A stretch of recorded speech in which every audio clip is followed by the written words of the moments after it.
2 minutes, 30 seconds remaining.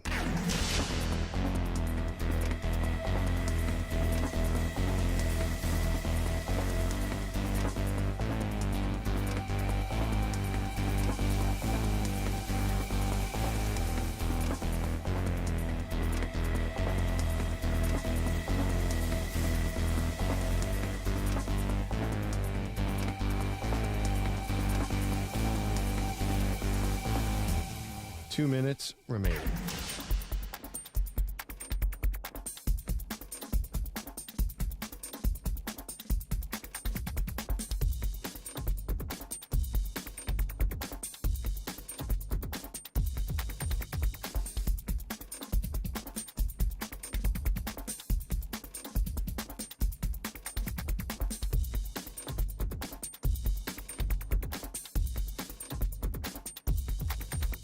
One minute, 30 seconds remaining.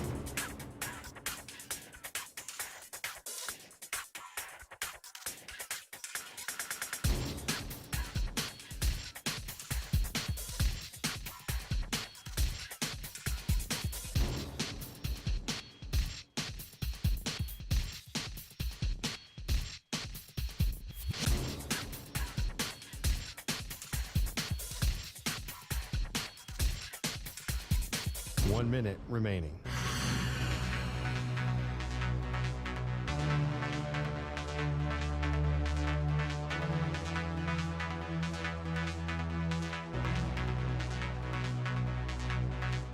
Forty-five seconds remaining.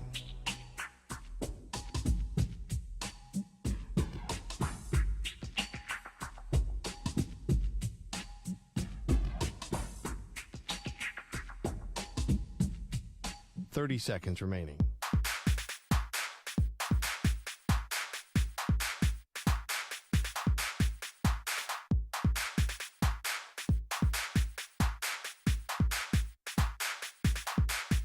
Fifteen seconds.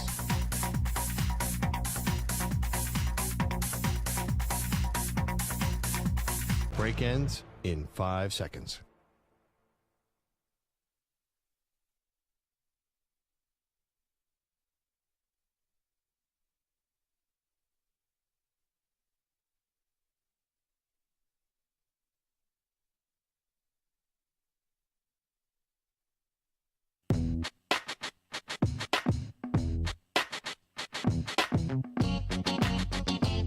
I think we're going to have a light breakfast. Yeah. We're going to have to really kill it at lunch. And then dinner is just going to be free for all. But you have to wait till after the draft for dinner because you can't really enjoy barbecue while the draft is going on. No. So that's sort of a catch-22. I can't be like all sauce all over my face and my hands trying to use an elbow to like scroll up to see the latest pick or Well, trade. last year, though, it would have worked at the number 4 pick, though. Sauce Gardner. You've been waiting for that one, haven't you? No, that dad joke just came out of nowhere. It was Sure. you handed it to me. No. This is like when Ian Eagle sat on Jawbreaker for the whole year and then finally unleashed it. Wait. That's what he told us. And you've been sitting on this one for like at least 2 You were weeks. just talking about how you can't get sauce on your hands, so you scroll down during the draft. I mean, come on, that was put in my lap. I had no choice but to spike it home.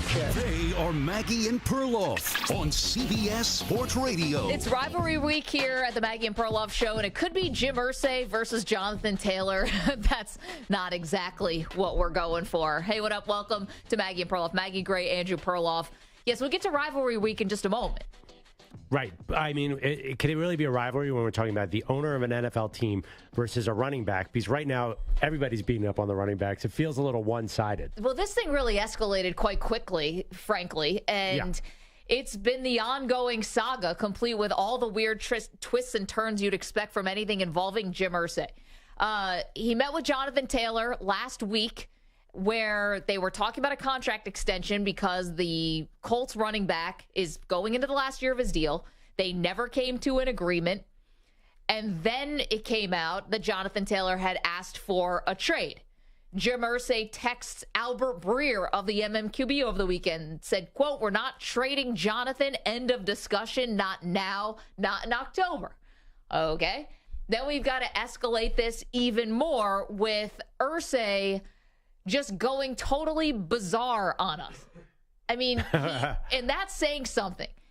And we're going to get to the quote in a second, but may I just say something before we start talking about, like, the real nitty-gritty of this thing? Mm-hmm. about you, but here's how I like my sports owners. Mm-hmm. Mouth shut, wallet open. And we laugh at Jerry Jones, or we hang on his every word sometimes. And Jim Irsay is kind of odd, and other owner Mark Davis makes an appearance every now and then.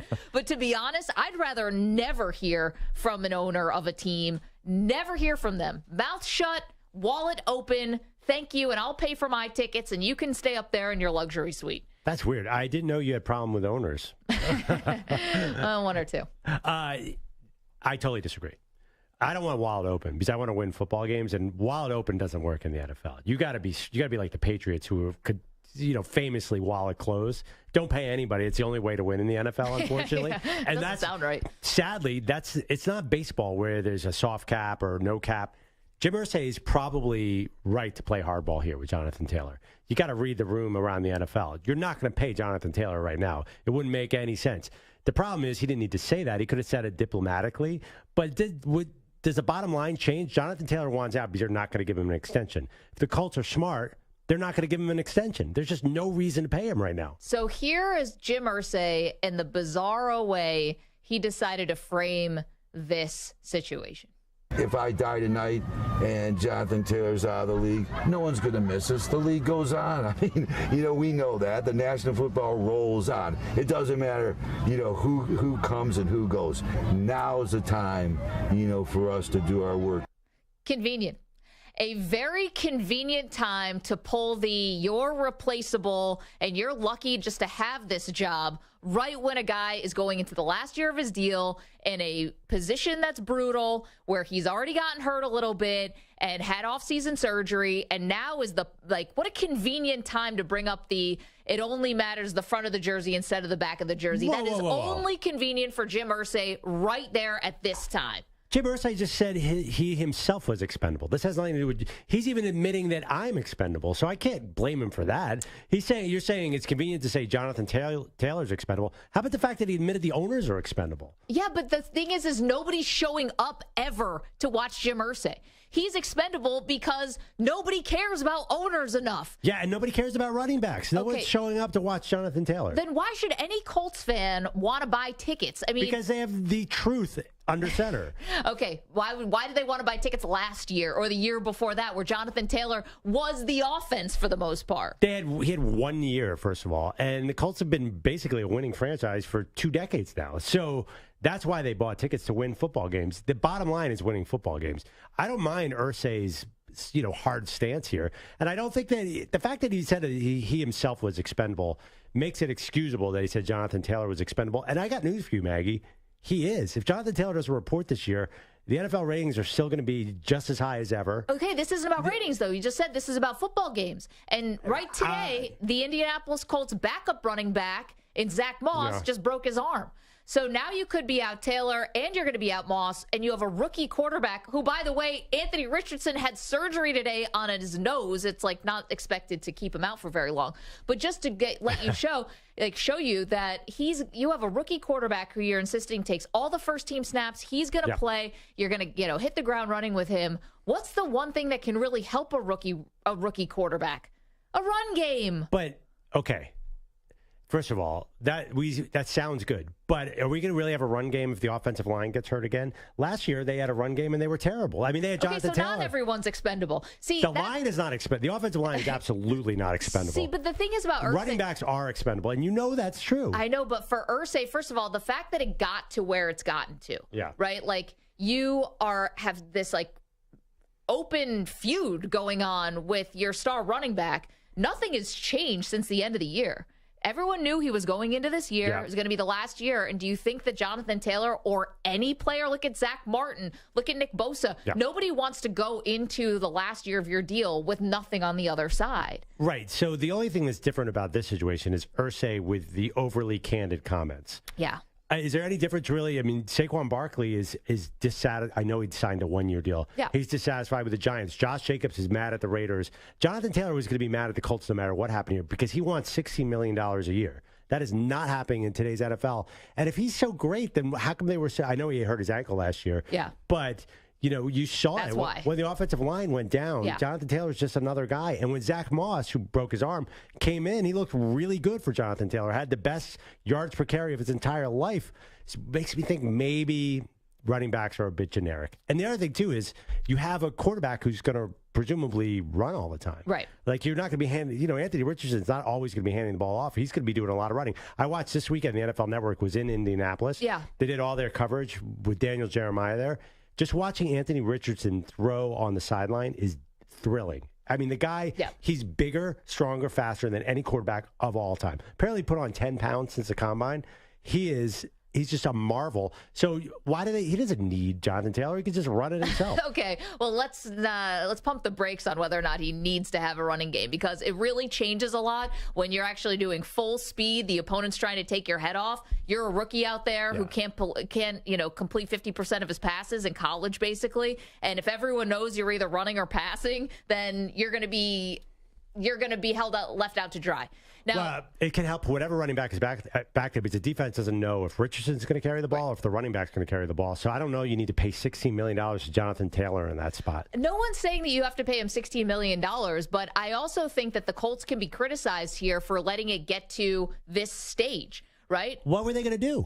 If you knew he wanted to be traded, you probably could have traded him. No one's going to trade for. No one wants Jonathan Taylor. There are 31 other teams who have no interest in paying Jonathan Taylor. Well, I didn't say you had to pay him $16 million.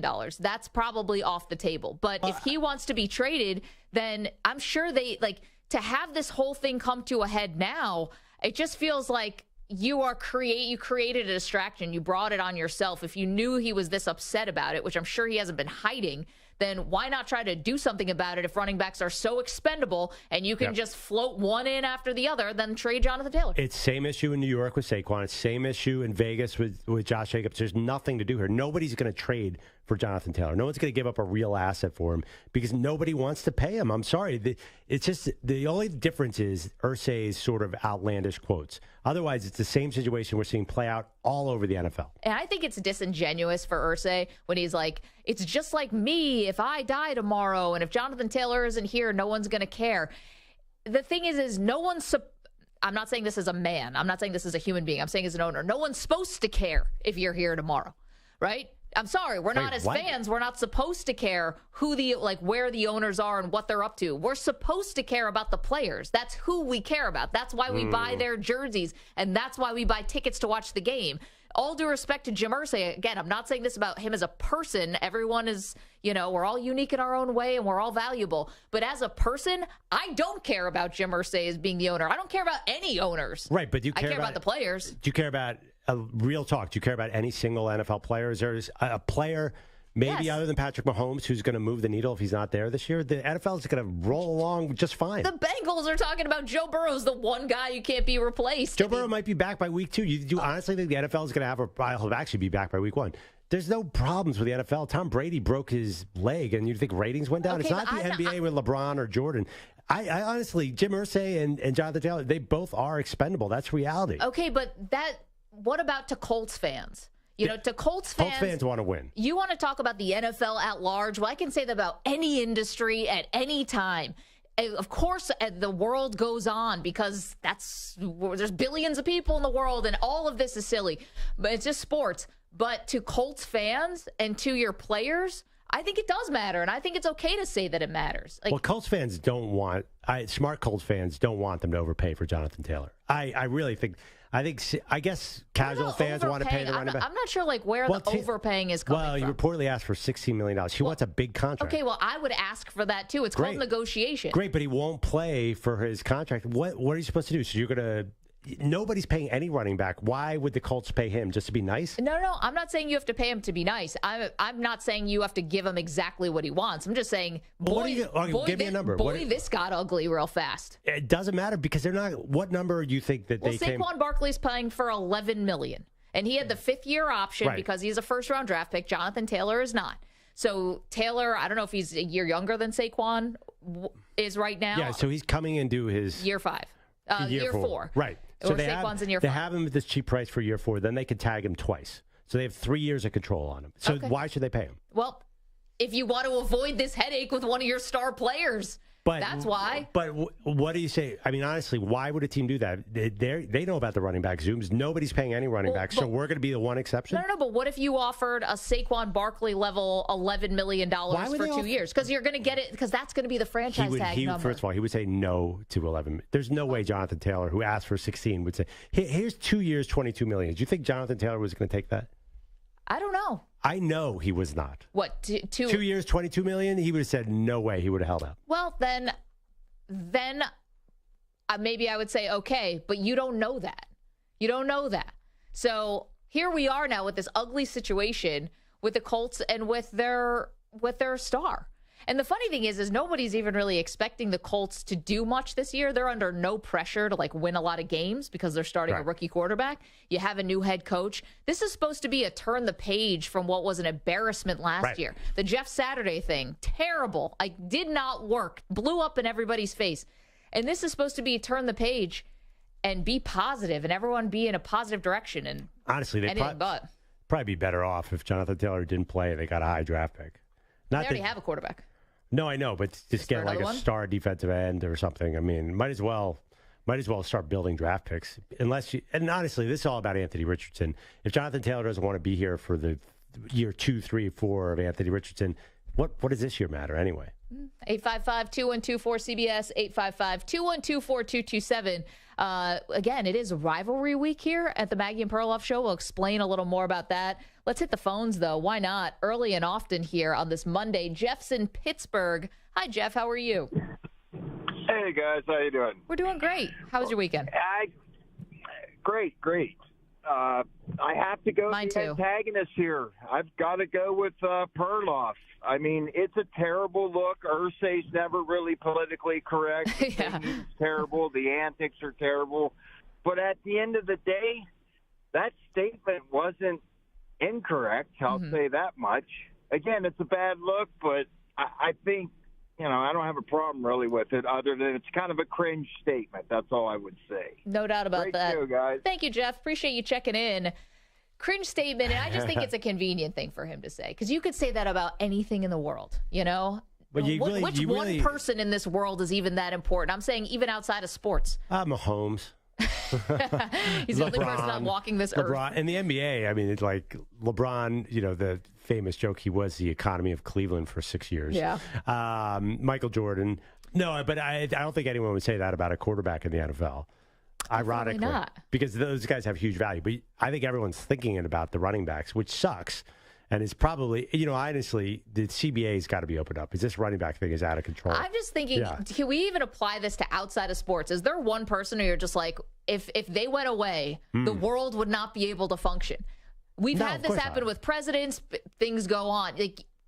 Everyone can say that because that's what human beings do. Well, right, but we pick ourselves up and we move on. He said the NFL would move on. I think I think that particular point, one running back sits out, the NFL will move on, is a lot more realistic than, say, the NBA. If LeBron quit mid-career, that's a huge impact. I think he's saying Michael Jordan did quit mid-career. Yeah, it was an enormous impact. And when Jordan finally retired for the first time, I mean, the league still hasn't recovered. The highest rated game in history was the Utah Game 6 in '98. They've never even come close to that. 855-2124-CBS, 855-212-4227. Okay, so rivalry week. This is going to be fun. So we're going to be doing sports rivalries all week long. We'll do sport by sport by sport. Who has the best rivalry? And Perloff and I do not agree on who has the best rivalry. Today we're going to do the NFL. But here's the twist. Well, we're going to do one sports rivalry every day. Who's the best rivalry? We're also going to do one, how do we put this? Like a societal rivalry? Like a cultural? Cultural, thank you. I don't know why I said societal. A cultural rivalry. So today, while we're also going to do the greatest NFL rivalries of all time, we're also going to do the greatest food/beverage rivalry of all time. Who takes the cake? We're going to see if this works. 855-212-4CBS, 855-212-4227. All right, don't move. See the Weedos and the purple drinkers in the chat. Way to come through early on this Monday. We're going to have a fun show for you. Don't move. Maggie and Perloff, CBS Sports Radio. You're in a 5-minute break.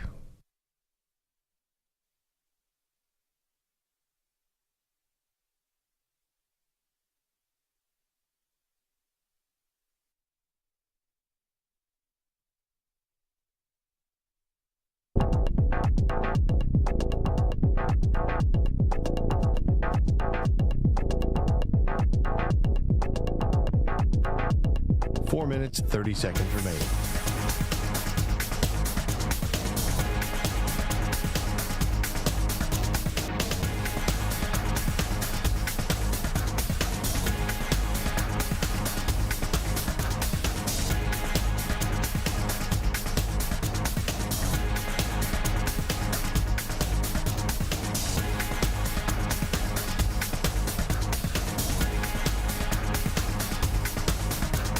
Four minutes remaining.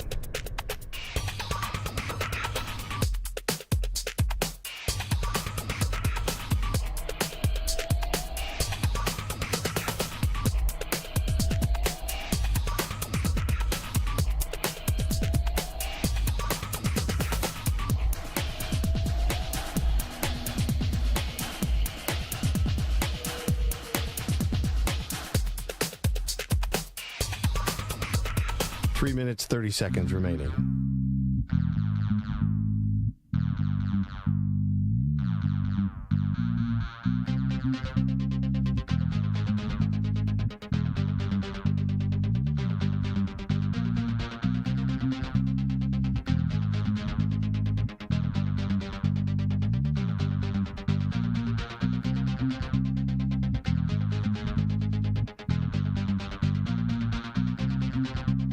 Three minutes remaining.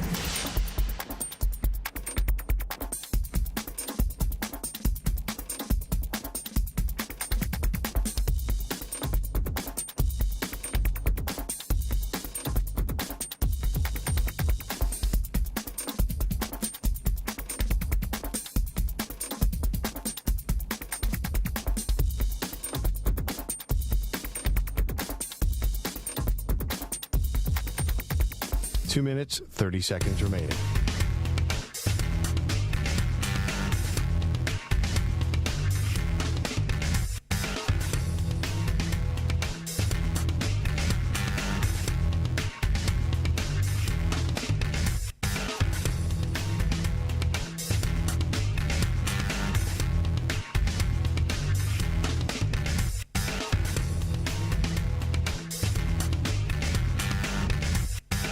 Two minutes remaining.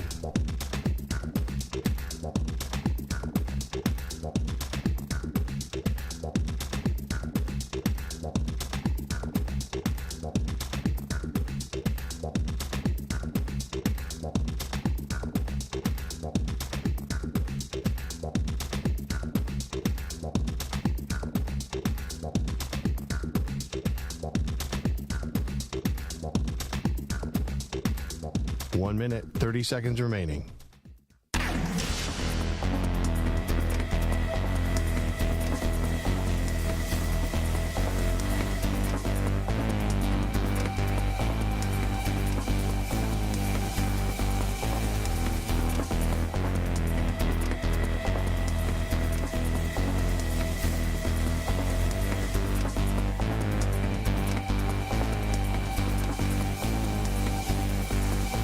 Minute remaining.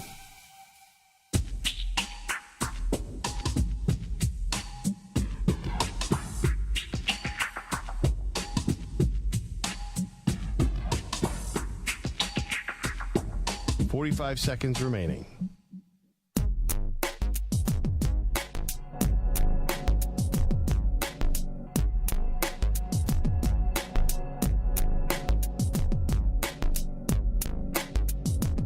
Seconds remaining.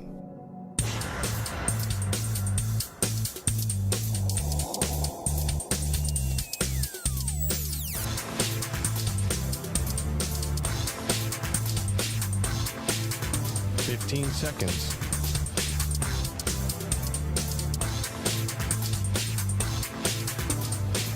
Break ends in 5 seconds.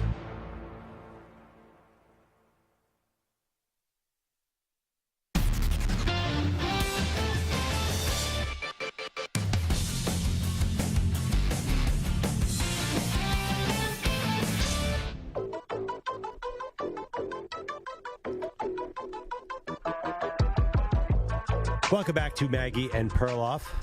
Much like Colts running back Jonathan Taylor, I would like $16 million a year. And much like Colts running back Jonathan Taylor, I will never make $16 million a year. Hey, we might really hit it big. Yeah. That against the grain thing, I don't think we've done all we can do with that. The amazing thing is these numbers we throw out for the NFL are just so silly. We're talking about Justin Herbert and Joe Burrow's contract. Ooh, update on that, by the way. I that haven't has heard to do that. with our bet. We'll get to that later. I haven't. Okay. Our bet about what Joe Burrow's average annual salary will be. The issue right now is Jonathan Taylor wants more money, demanded a trade. I don't think there's anywhere that's going to take him because nobody wants to trade for a player who wants a new contract at this position. Yeah. So I think we're at a stalemate. I admit that owner Jim Irsay, the Colts owner, is not helping the situation with his overly candid comments about how the NFL will move on without either of them. But the bottom line is, Maggie, nothing's going to change here. He's a running back who wants to get paid. Yeah, I know. I follow the NFL. 32 teams have that same problem. No, I get it. I just wonder if things are getting so bad. It's such a shame. I don't know if Taylor would hold out. Well, now it's gotten to even worse, as something we forgot to mention last segment, which is Jonathan Taylor was on the PUP list, which is like you're injured, but you still get paid. And now the Colts are floating out the idea they put him on the non-football injury list, which means you don't get paid because they're saying he has a back issue and he's saying he doesn't. He's saying a back issue that he got training on his own in Arizona. Right. He's saying, he tweeted out, he said, I don't know where the story came from. I don't have a back issue. And I love this next line was, I've never had a back issue. Right. So I'm taking crazy pills. It's getting ugly. And you wonder, because like if Taylor sat out, which would be the one leverage he has. If he sat out, it just stinks for him because then he doesn't get an accrued season as a professional. That helps with your health benefits down the line. Like, it's really stacked against these guys, as we've been talking about for weeks. I do have a marketing campaign that might help sell tickets if you trade for him. He's a running back. He's Swift, Taylor Swift, and people will buy tickets based on that. What do they think they're getting tickets to? Her next tour? I don't know. We know that T Swizzle sells a lot of tickets. The Taylor Swift marketing campaign, I mean, I think that could get $16 million out of this. Even Taylor, I don't think Taylor Swift can save him now. That was a nice attempt, though. I've tried to deflect from poor Mr. Irsay, who screwed up with an even dumber line. Imagine if Irsay had said that. That would have been cute. Yeah, Irsay's probably like, well, I actually own Taylor Swift's entire song catalog and half of her guitars. That's like true. Anyone cares. 855-212-4CBS. Let's go to Matt. He's in D.C. Hello, Matt. What's up? Hi, how are you? So this Taylor thing is more complex than him just asking for money, right? Yeah. So he's got an injury that you supposedly get over in 3 months, and he's going on 6 here. He changed agents in May to a guy that's been unproven, except for Shaq Leonard's big contract, which is an entirely different situation, different position. And so then it leads you to think, well, the Colts know more about this injury than they're leading on.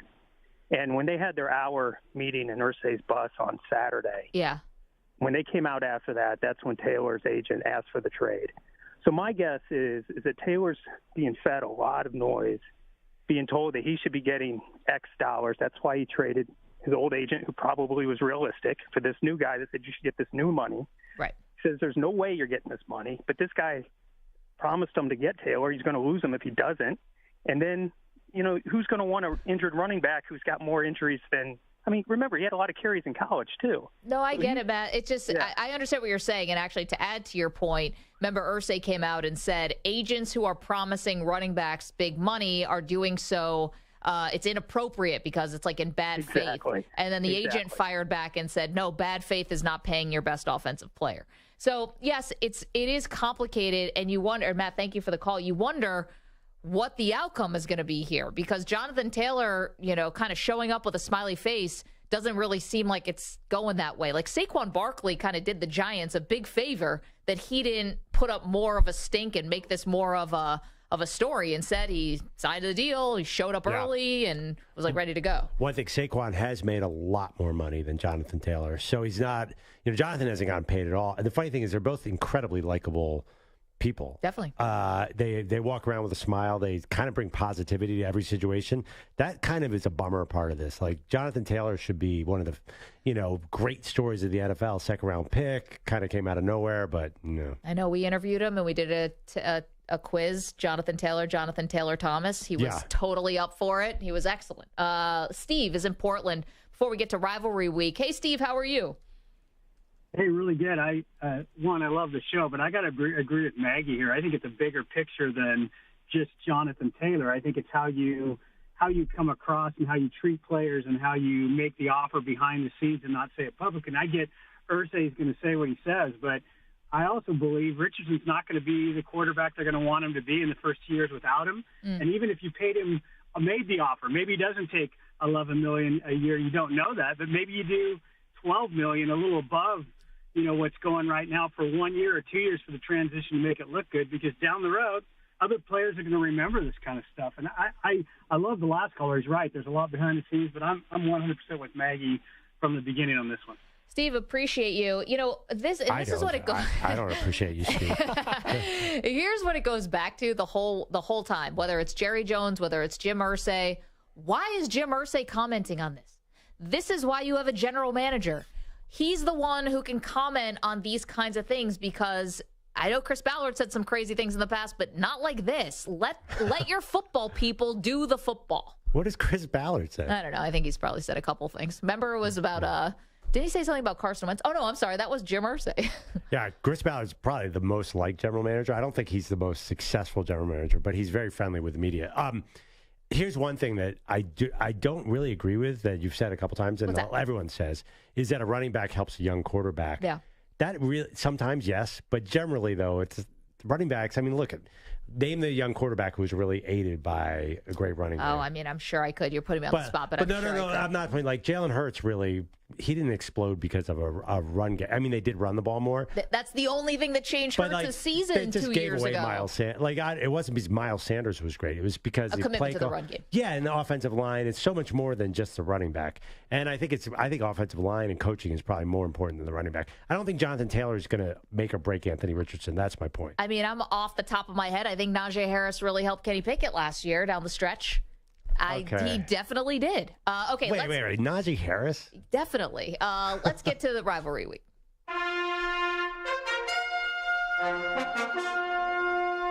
The Great Debate Series. Best Sports Rivalries. All right, so all week we'll be doing rivalries both on the field and off. Today we're going to start with greatest NFL rivalry, and we're talking teams here, not individuals. So the greatest NFL rivalry, Perloff, would you like to start us off? Okay. I did not know this was a debate. I'm going to be honest. I thought everyone assumed that it was one of two, but really one rivalry. I thought it was clearly Dallas-Washington. Because whenever you see the two teams play, the announcer's always like, welcome to the greatest rivalry in NFL history, Washington versus Dallas. I did some research. It's at the top of Sports Illustrated's NFL list of rivalries, top of ESPN's list of NFL rivalries.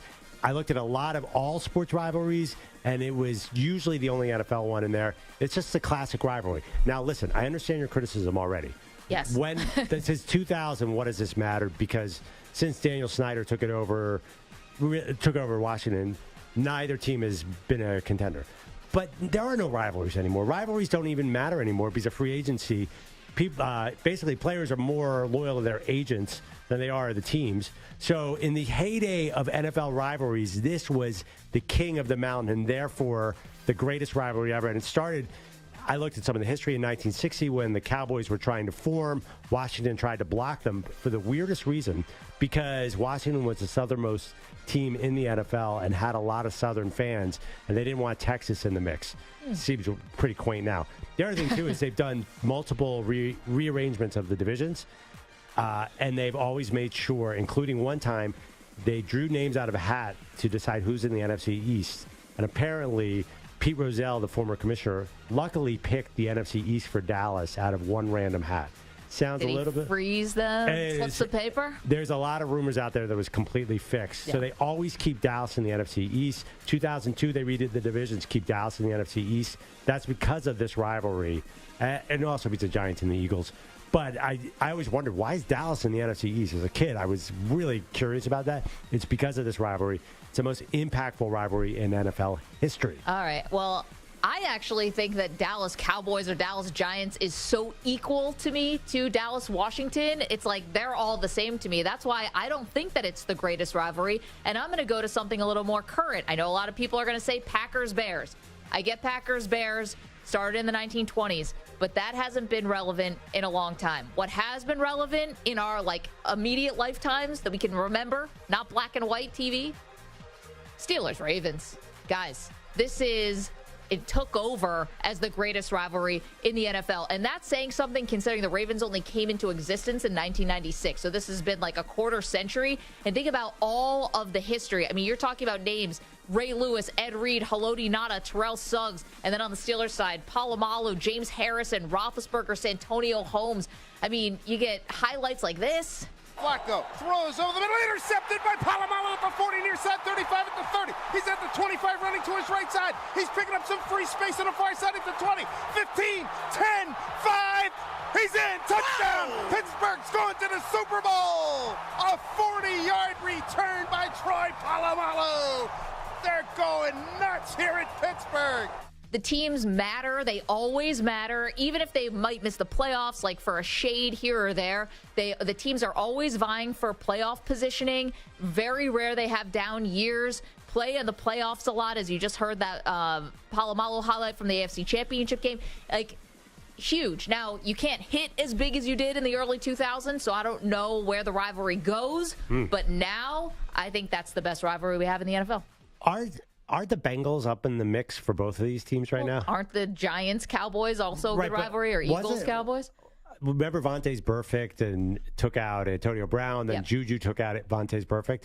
I thought there was a lot of hatred. So I would argue that that's a little watered down by other divisional rivals. And yes, of course, the Eagles, the Cowboys, and Giants, Cowboys are huge rivalries, but they're not famous like the Washington Dallas. I keep saying Washington. Obviously, we know what the old nickname, the old nickname. But see, that's the thing. It's the old nickname. Yeah. Like this is that's so far not even in our minds right now. All current day rivalries are ephemeral in the sense that they pass quickly. The Ravens Steelers is obviously going to be a big deal, but you're depending on both those teams being elite. Like right now, Kansas City and Cincinnati are these great rivals, but that could go away in 2 years. Right. So they don't have the team. This has been 25 years here for the Ravens and Steelers. Has it really, though? Yeah, it really has. I don't know. I know when Polamalu was there, they used to hit. I mean, you just played a Joe Flacco highlight, for God's sake. Joe Flacco's still in the league. That's an NFL. I mean, this is we're talking greatest of all time in NFL history. Flacco?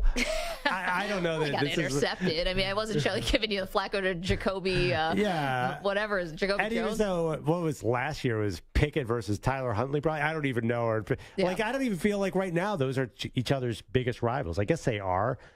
But the rest of the AFC North has kind of gotten into that mix. So that's the only. Yeah, it's super intense, and there's a lot of blood on the field, and they're totally crazy.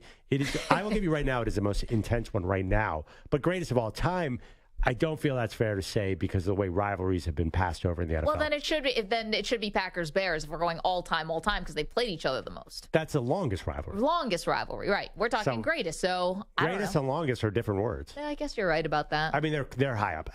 There are a lot of great historical rivalries. We looked at, I mean, you want to say some of the other ones you looked at? Because I've done like 10 specials on this at SI. And when I was at NFL Films, I've studied all these rivalries and watched all the big games. But they kind of stop after 2000 because the league just changes too quickly. Yeah, that's right. 855-212-4CBS, 855-212-4227. So I did look at Steelers Ravens, and I did look at Bears, Packers, and then I looked at Steelers, Cowboys was another one from the 70s. And then I also looked at, I think that was basic. Chiefs Raiders. Chiefs Raiders was another one I looked at over the weekend. The Niners and the Rams used to have a pretty intense one when they were out there, I believe. All the AFC East ones, the Dolphins and Bills had a lot going in the 90s. Right, yeah, Marino versus Kelly. Definitely. And then Jets, Patriots. Jets, Dolphins hated each other. So to me, it kind of like they kind of like X'd each other out. It was like they cannibalized each other because everyone's got a story with each other. Yeah. But you want to know what really almost tilted me towards Chiefs Raiders was watching the quarterback series on Netflix. And Mahomes talks about how much he hates the Raiders and how big this is for him. And you think he wasn't telling the truth, but he's pretty convincing in the documentary that he really does have he feels the rivalry with the Raiders clearly more than anyone but the Bengals. Gotcha. Yeah. a division foe. Yeah. I mean, any division foe. What do you think of the Eagles-Cowboys or the Eagles-Giants? I think Eagles-Cowboys and Eagles-Giants, to me, is right there. Yeah. Eagles-Giants has been kind of lopsided recently, though, with the Eagles winning a lot. But but that was years of Parcells destroying them. It's true. So I think it's a little revenge because the Eagles have one Super Bowl, the Giants have two. The Giants have four. Yeah, the Giants have just had so much more big success. Eagles-Cowboys was really intense. Who's Buffalo's, would you say, biggest one?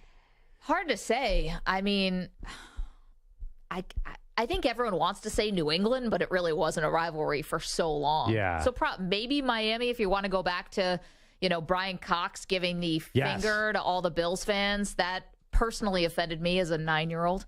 I would say that. Although, I don't know. I don't think there is like a specific one for the Bills. Interesting. Well, yeah, I mean, but there's definitely a rival. I watch those AFC East teams. Oh, so I feel rival. But like the fake spike with Marino with the Jets, I mean, that against the Jets. When Shula watered the field against the Jets, the Mud Bowl. That was a big one, 81. You know what's going to be a good one this year, though? Aaron Rodgers with the Jets, first week against the Bills. I feel like this could be a good rivalry. Are you kidding? Wait, it's not going to be Rodgers against the Bills that's the big rivalry. Yeah. Now it's Rodgers against the Broncos. That's the big rivalry. We'll get to that in a minute. People are saying that, by the way. That, to me, is the most insane statement ever. And I'll tell you why. Because that Bills-Jets game is going to be that's like the early Super Bowl. Well, it's Monday night. Whatever happens in that game, everyone's going to just jump all over that result. Well, we will get to Rodgers clapping back at Sean Payton over the weekend with our pal Peter Schrager from NFL Network, which was pretty amazing. Meanwhile, Samter, why don't we put a poll out? Greatest NFL rivalry, is it Dallas and Washington? Is it Steelers-Ravens or other? 855-212-4CBS, 855-212-4227. Okay, we get to Rodgers, his comments towards Sean Payton. We'll play them for you after this CBS Sports Update. Here's Marco Belletti.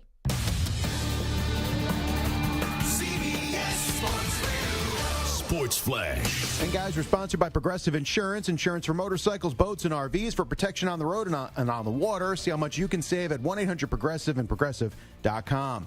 Colts remain center of attention. Jonathan Taylor may be playing on the non-football injury list, which could result in him not getting paid this year. This after apparently reporting back pain during his pre-camp physical, following him reportedly requesting a trade due to his frustration with his contract.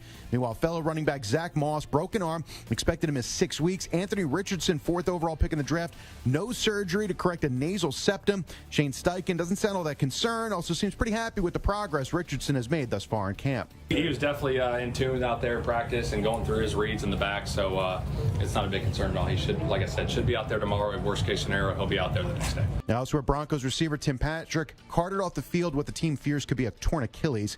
Saints running back Alvin Kamara plans to meet with Commissioner Roger Goodell regarding his offseason arrest and potential suspension. League has yet to rule on whether Kamara will be suspended, stemming from his involvement in a fight outside of a Las Vegas nightclub in 2022. And baseball trade deadline continues to creep up, set up for 6 p.m. Eastern tomorrow. I'm Marco Belletti.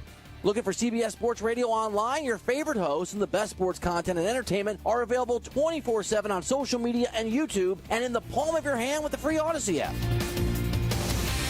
CBS Sports Radio.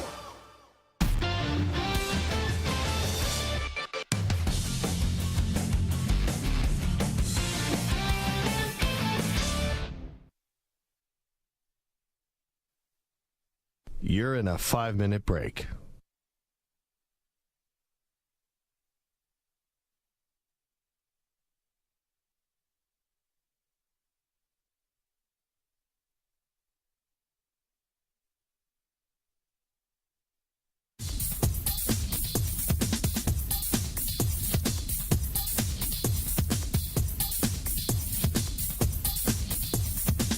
Four minutes, 30 seconds remaining.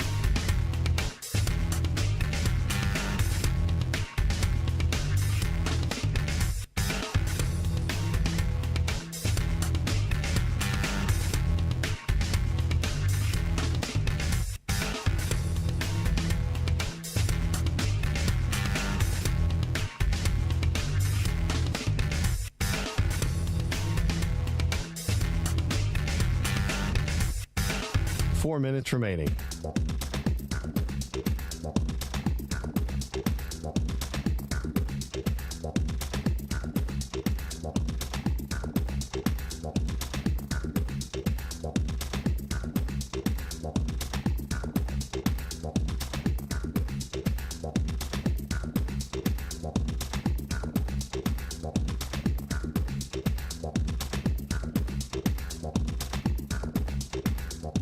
3 minutes, 30 seconds remaining.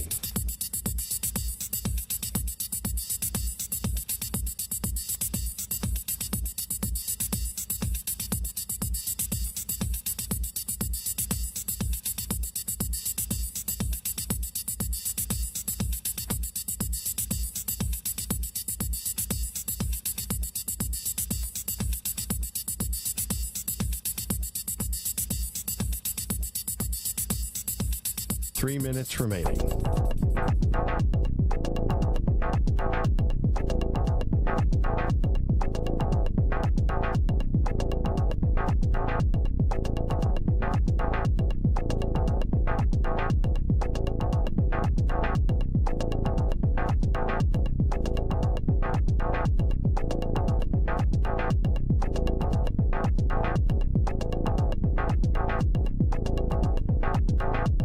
Two minutes, 30 seconds remaining.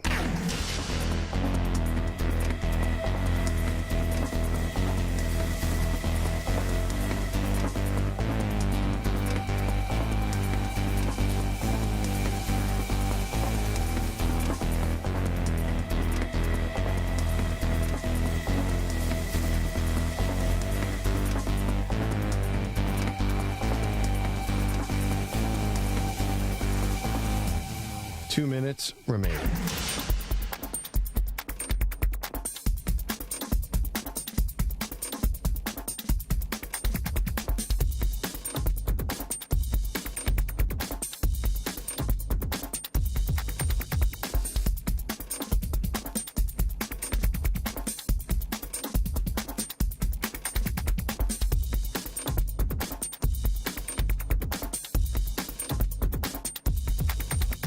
One minute, 30 seconds remaining.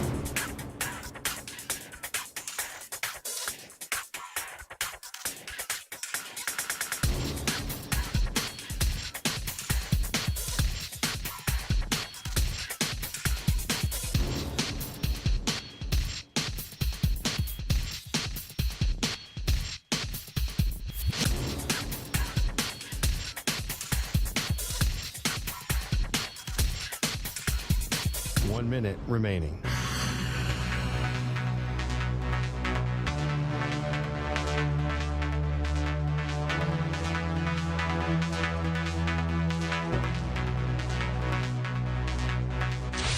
Five seconds remaining.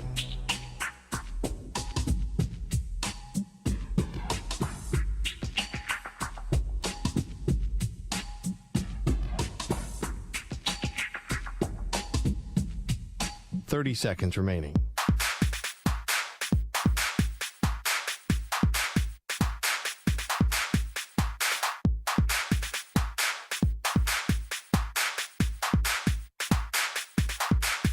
Fifteen seconds.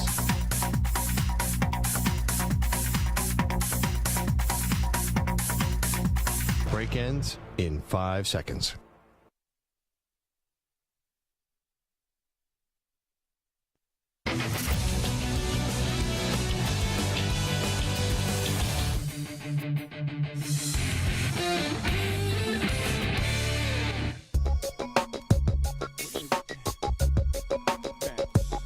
It's time to Ask the Pros, where you, the listener, gets to ask us a question, brought to you by O'Reilly Auto Parts. Simply tweet your question at CBS Sports Radio or at Maggie and Pearl using the hashtag #AskThePros. If you're listening later in the show when we might answer your question, think O'Reilly Auto Parts for all your car care needs. Get guaranteed low prices and excellent customer service from the professional parts people at O'Reilly Auto Parts. Never a dull moment, of course, in Jets camp. I told you I was stuck watching NFL Network going around the camps. This weekend, it was a beautiful weekend. I don't know why. You were stuck? Like, I was stuck on my couch. Yeah, I was stuck on my couch. I'm like, oh, it's so nice outside. I should go outside. But I was just too tired, so I watched a lot of the NFL Network camp coverage. And, of course, Aaron Rodgers sat down with our buddy Peter Schrager. And since it's the Jets and since it's Aaron Rodgers, they totally delivered. Well, it's not just because it's the Jets and Aaron Rodgers. Sean Payton started this thing. Now, this was a storyline. Like, the Jets and Rodgers going there and Hard Knocks and all that is one thing. This was a Sean Payton. He fired the first salvo here. He did, but Aaron Rodgers easily could have not fired back. That is true. So a little timeline of what's going on here. Sean Payton sat down with USA Today, got very, very honest about what he thinks is in store for the Jets this year. Thinks he saw what happened with the Broncos a year ago and how bad they were. Nathaniel Hackett did the worst coaching job in NFL history, he said. And you watch, you wait, he said. The same thing's going to happen with the Jets. So Aaron Rodgers came out. It made me feel bad that someone who's accomplished a lot in the league is that insecure that they have to take another man down to set themselves up for some sort of easy fall if it doesn't go well for that team this year. Thought it was way out of line and inappropriate, and I think he needs to keep my coach's names out of his mouth. Whoa! That was like Will Smith territory. Yeah, I was there. about to say, it went very Will Smith, Chris Rock. But nobody... Yeah, and like Will Smith, I don't think Aaron Rodgers needed to go there, essentially. But a couple things out of that. It did finally reveal a motive for Sean Payton to say all that. That's to get himself off the hook. I never figured that out. Do you agree with Rodgers? He was saying that Sean Payton is saying all this. If things don't go well in Denver, it's an excuse. No, it's a great read by Rodgers. And again, everyone said Sean Payton is being very intentional here. Like last week when he said those comments, man, it's rare you see coaches take each other out. So what was, behind it? But actually, I'm not sure that Payton had that all thought out. I'm not sure because Payton immediately apologized the next day. He said, I shouldn't have done that. I was wearing my Fox hat. The second thing, Payton was saying what everybody else was saying. I love all these people coming out of the woodwork criticizing Sean Payton for ripping Nathaniel Hackett when we just spent 6 months eviscerating Nathaniel Hackett. He obviously did a terrible coaching job. Nobody doubts that. I know, but out of the blue, no one even asked Sean Payton about Nathaniel Hackett. He offered it. It was a print interview. You have no idea what he might have been asked, and I'm sure he's been asked. No, but the whole quote starts with the Broncos, and he's like, and it's like the Jets. Yeah, but Rodgers was mad about Nathaniel Hackett specifically. All right, and listen, Sean Payton did say there's 20 dirty hands here, and that it was the worst coaching job he's ever seen, but there's 20 dirty hands, which, by the way, there's still a lot of the same people left over from last year. Same general manager, same president. And I think the reason why Sean Payton backtracked so quickly is because, and I don't know why he needed anyone to tell him this, you're getting paid $18 million a year to be the Broncos head coach. Fox is over. This has got to be about you. But yes, Rodgers had an interesting theory there that Payton is kind of setting up for if this season is a disaster, it's not my fault because look at what a mess this place was. No one would be able to turn it around. Pretty smart. My buddy at Pro Football Focus, our buddy, Sam Monson, had a good point. Sean Payton never said a thing like that at Fox. Not a single thing anywhere close to that. And by the way, he'd probably still be at Fox if he was any good and said anything like that. If he actually said that stuff. If he said that at Fox, then he would be Jimmy Johnson. He'd be there for the next 30 years. So he'd be getting that Skip Bayless money. The irony. Do you remember? Yeah. I mean, Sean Payton maybe nibbled at a couple controversial statements, but he was not controversial at Fox, which is the irony that he waits to become a head coach and then lets it loose. People, the executive at Fox are like, why couldn't we get a little more of that on our pregame show? Yeah, that was Sam's point. I don't know. Maybe, you're in Denver. Everything's legal there. Maybe got a little loose. I honestly do not believe that he really thought it out. I think he was speaking more honestly. Well, that's what he said. So we have this is what Sean Payton said walking it back last week. I said what I said, and obviously I needed a little bit more restraint, and I regret that. I think I'm pretty good relative to working with the media and pretty savvy, and I just had one of those moments. 2 lattes in the morning, first one I see, and 40 minutes later I'm regretting it. The latte defense, up there with the magic bullet and all the frozen envelope, the magic bullet. What other, glove don't quit, glove don't fit. I mean, the latte defense is a real all-timer. I love it. 2 lattes. 2 lattes, and 40 minutes later, I'm regretting it. Yeah. Usually I mean, 2 I know lattes people means you're in the bathroom. Yeah, I was about to say, I know other people would have 2 lattes, and 40 minutes later, they wouldn't be talking to the press. They might be tweeting, though. They might be in a sitting position tweeting, but I don't think they'd be talking to Jared Bell. In a quiet place, contemplating crossword puzzle or something. That's a new function on X, which is the new Twitter. It says, sent from the bathroom. Elon add that. It's actually crossed my mind sometimes when I'll send 3 tweets in a row, and people probably think I'm in the bathroom right now, and I'm not. It's like false advertising or like a mistaken identity. Well, how are we supposed to know you're not in the bathroom? No, I know. Like, sometimes you find yourself, especially as a mom of a 4-year-old, when I find myself with 5 minutes alone, quiet, not in the bathroom, guys, not in the bathroom. I get no privacy in the bathroom. I don't know about you guys. I live in a 2-bedroom apartment in Brooklyn. You think I have privacy in the bathroom? But you know, your kids at that age, there's no boundaries. Yeah. You know, they just come barging in everywhere. Anyway. Yeah, that is absolutely I'm like true. having conversations while I'm in the bathroom with a 4-year-old not on Twitter. There's no time to mess around. You're multitasking. Yeah. All right. Well, now a little more about what we're up to in our private lives.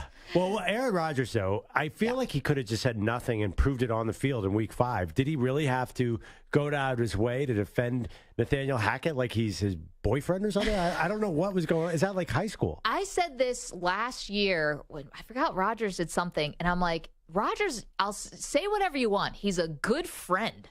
You know, Okay. like everyone would want friends like Rodgers. I forgot why I said that last year, but I stand by it. Like, he's an excellent friend. Is he? I think so. He's not an excellent brother. Well, but that's personal. You never know what's going on there. Well, what is a friendship? I mean, it's just okay. You're saying. Oh, the Randall Cobb signing. Thank you, Stu. Stu's keeping a catalog of everything we say in his head. The Randall Cobb signing. Remember last year the Packers weren't going to bring in Cobb, and basically Rodgers was like, I need him there. Listen, I like Rodgers, but he is adding a lot of drama. Honestly, he's setting up the greatest former player podcast of all time. Does he need to say all this stuff? And he said he didn't want defending his guy. I like that. He said he didn't want Hard Knocks. Just watch tomorrow night. It is going to be the Aaron Rodgers show. Next week. Is it tomorrow night? I assume I thought it was August 8th. Oh, it is? Did they start? No, it can't be. Am I wrong about that? It does feel like training camp's already been going on for a long time. Well, I assume they were filming. Actually, I have no idea. I made up, but training camp started like 8 days ago for Aaron Rodgers. We'll check that out. Get back to you guys. When does Hard Knocks first air? I think it's August 8th. Okay, you're totally right. You can tweet at Maggie and Perloff, August 8th. We got to wait a whole other week. Greatest NFL rivalry of all time. Perloff has Dallas, Washington. I have Steelers, Ravens. Let us know what you think. Laura in the chat said Cowboys, 49ers. Also a great rivalry. Coming up, Mike Sando, NFL writer for The Athletic, is going to join us. Who got snubbed in Tier 1 of quarterbacks?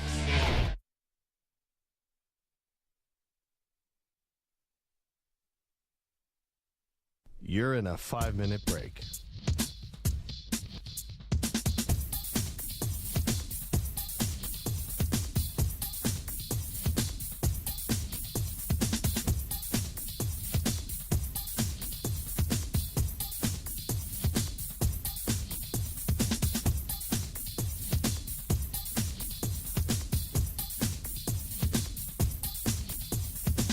Four minutes, 30 seconds remaining.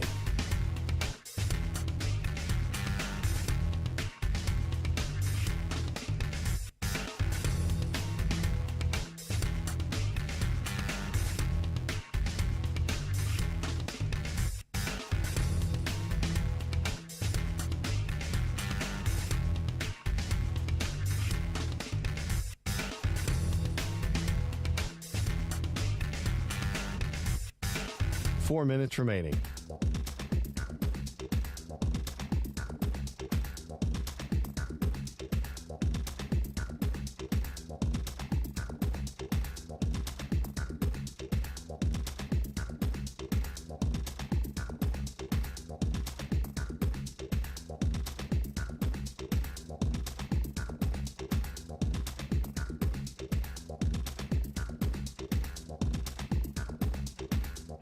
Three minutes, 30 seconds remaining.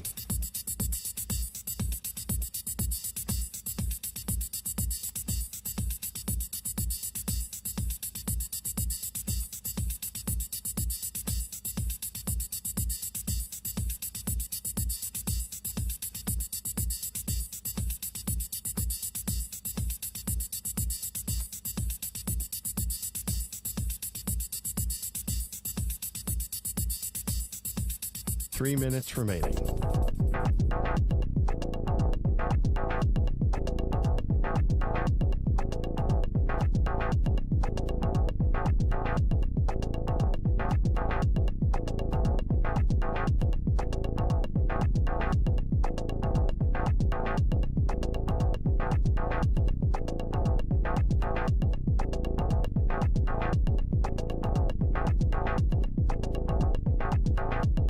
2 minutes, 30 seconds remaining.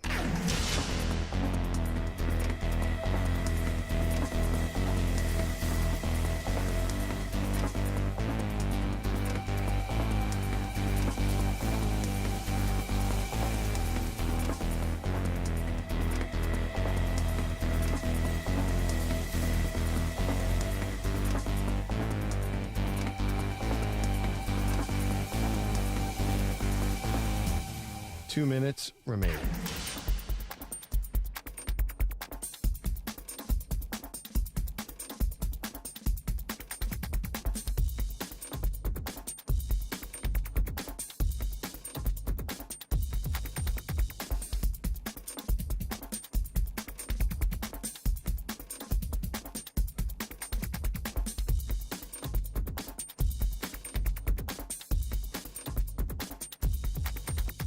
One minute, 30 seconds remaining.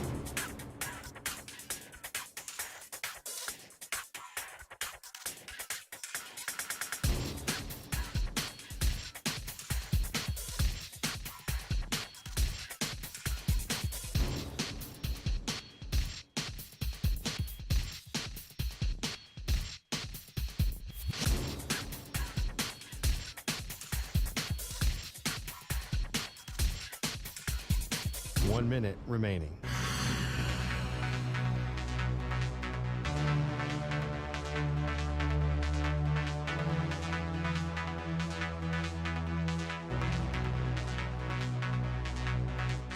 Forty-five seconds remaining.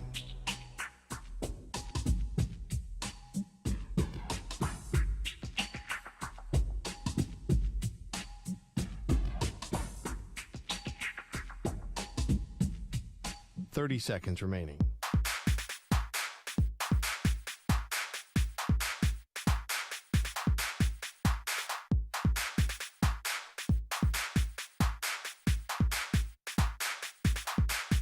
Fifteen seconds.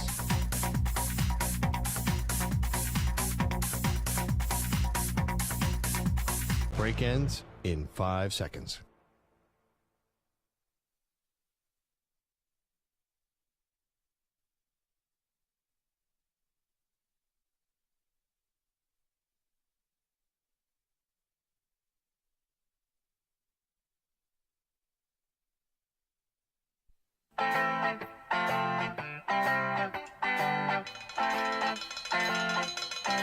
Oh, boy. There's a lot of jelly left. I thought she was making progress. There's a lot of jelly left. See, I told you. She needed to hear. Fake lifelines that you were giving me. I think this is going to end up worse than the peanut butter challenge, and I was sick for 4 days. Oh, no. I'm like, my hands are shaking. No, this is going... This is all the This is going terribly awry. Do you want to take a small break, and then maybe we assess your vitals? I kind of want to just drink a little water and maybe stand up. Maybe just start running out of the office. Honestly.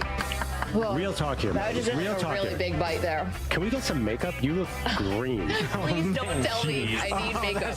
That's mean.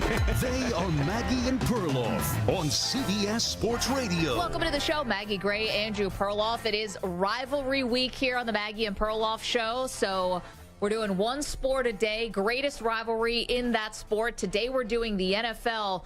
But here's the twist. For every sports rivalry we do, we're also doing a pop culture, a cultural rivalry also. Debating what is the greatest in a particular field. Exactly. So while we do the NFL greatest rivalry of all time, we're also doing the greatest food and beverage rivalry of all time. We'll get to that in just a minute. That just piqued the interest of our next guest, and that is Mike Sando, who joins us. He's an NFL writer for The Athletic, and Mike has several appointment reading articles throughout the year, but we always look forward to the tiers. Mike Sando does quarterback tiers, and he surveys GMs, coaches, just smart football people around the league, and comes up with the QB tiers. It's exhaustively researched, Perloff, and it's excellent. You can look at it now. It's on The Athletic, and Mike Sando is good enough to join us. Hey, Mike, how are you? I'm doing well. Thank you for having me. Thank you. So first, and it's Rivalry Week. So greatest NFL rivalry, not to put you on the spot. Perloff has... I mean, go ahead. We'll tell you who we came up with. I have Washington, Dallas. And I have Steelers, Ravens. Well, I'll just chip in with, I think the the Packers-Bears is the oldest rivalry, and they're different places. I mean, if you've ever gone to a game in Green Bay, you know that you have to bring something that, like a block that goes under your feet, or else they're going to freeze on the concrete, right? It's a different place. It's just there's bleachers. When you sit in bleachers at your kid's game, right? You sit at bleachers at Lambeau Field. The cold of football, the grit of football, the history, the age of the rivalry, I think that one can be taken for granted. And it's been obviously one-sided lately with the quarterback, Aaron Rodgers, being in Green Bay. But it's hard to beat that just for the history. I think you have to mention it. There you go. You can vote right now at Maggie and Pearl about the greatest rivalry. All right, before we get to the tiers, 2 more news things for you we'd love to get your take on. Another rivalry we didn't see developing, and that would be Sean Payton v. Aaron Rodgers. Sean Payton sort of went out of his way in USA Today to take some shots at the Jets and specifically at Nathaniel Hackett. Rodgers came to the defense of a guy he called as probably the greatest coach he's ever played for in the NFL. His favorite coach. The most fun coach. I don't think he ever used the word great coach. No, sorry. I think he said favorite coach that he's played for in the NFL. Mike, what did you see behind the Payton comments? Clearly, the Rodgers defense seems pretty straightforward. But what did you make of the Payton comments to begin with? It seems like Sean Payton, since he left New Orleans, has just become Sean Payton unfiltered, and just kind of increasingly willing to just say whatever he wants to say. And I felt that way even before he officially took the Denver job. There was some kind of a media opportunity, or he's doing a podcast with somebody, and he was just casually mentioning that he had been in touch with some of the Russell Wilson's teammates on the team, running backs, guys he knew. When everyone knew, he was kind of in the mix. And so I feel like, I don't think he necessarily misspoke when he talked to Jarrett Bell. He knows what he's doing. And Jarrett Bell of USA Today had the story. And I think he was just used to being unchecked. He goes to Denver. Who's in charge of him, right? He's over the GM. He's over everybody. He just kind of does and says what he feels. So I thought it was great that Rodgers said, wait a minute, you're not doing this to us. And Rodgers has the standing to actually push back. So I thought it was really uncalled for by Payton. And usually, we've seen coaches light each other up. It's usually like talk about rivalries like a Sam Weiss, Jerry Glanville. They hate each other. Someone ran up the score, hot tempers. This was just like out of the blue. Hackett's taking bullets that he wasn't even expecting. Mike, talking about guys who'll say whatever they want and think they're kind of above everyone else. Owner Jim Irsay in Indianapolis fired off a lot of shots after meeting with Jonathan Taylor. Basically says the NFL will move on without him or without Jonathan Taylor. Is there any defense for Jim Irsay saying something? The only thing I will say, Mike, is it's the same reality. They're not going to pay running backs. So I'm not sure, regardless of these sort of tactless comments, there's really nothing that can be done here to make it all work. I really dislike the comments. Look, I don't know what's going on behind the scenes. If Jonathan Taylor or his agent have been totally out of line and you're frustrated, that's fine. Keep that. That's behind closed doors, right? There's private discussions here. You should be making everyone on your team feel important and feel included and all of that. Why would you say, of course, if the whole league ended tomorrow, the world would go on, right? But it would be a bad thing. So I don't get that at all. It's like, why do you need to diminish Jonathan Taylor, who up until recently, everything's been great? I mean, there's a little contract tiff, big deal. Jim Irsay's been through 1,000 of them. I thought that was really bad. Mike Sando, The Athletic, is joining us now. Let's get to the quarterback tiers, because this is an article everyone looks forward to. It's a lot of fun. So tier 1, I don't think I'm giving much away here, but Patrick Mahomes, Joe Burrow, Josh Allen, Aaron Rodgers, and then rounding out tier 1, Mike, is Justin Herbert. Can you describe what pushed Herbert into tier 1, considering he's never won a playoff game? Right. So he actually fell. He was in tier 1 last year and slipped a little bit. Some people were like, all right, the team success you alluded to at a certain point you're accountable for. I think when you look at their team, statistically, I believe they were 28th in combined defense and special teams. If you look at the 4 teams that were below them the last 2 years from that, they're 51, 84, and 1. they're big losers. The Chargers aren't great, but they're 19-15. You ask why? Well, they've got a different quarterback. It was rough last year. I think that was reflected with the coordinator change. Obviously, they had a lot of injuries. Chargers often do. I think when people look at Justin Herbert and watch him play, they see a tier 1 player. So they're probably betting on a little bit more of the upside than they would for some other guys. But everyone who plays against him comes away impressed, like really impressed with his kind of athleticism is better than they thought. He's a huge guy. And I agree. He probably needs to prove it a little more, but I think that speaks to his talent. Mike, the name that stood out to me in Tier 2 is former MVP Lamar Jackson in Baltimore. Yeah. I understand he's coming off an injury, but I'm curious, what do you expect when you do the list next year after he has a new coordinator in Todd Monk and a more of a passing-oriented coordinator? Do you think Lamar is going to take that next step as a passer and get back into Tier 1?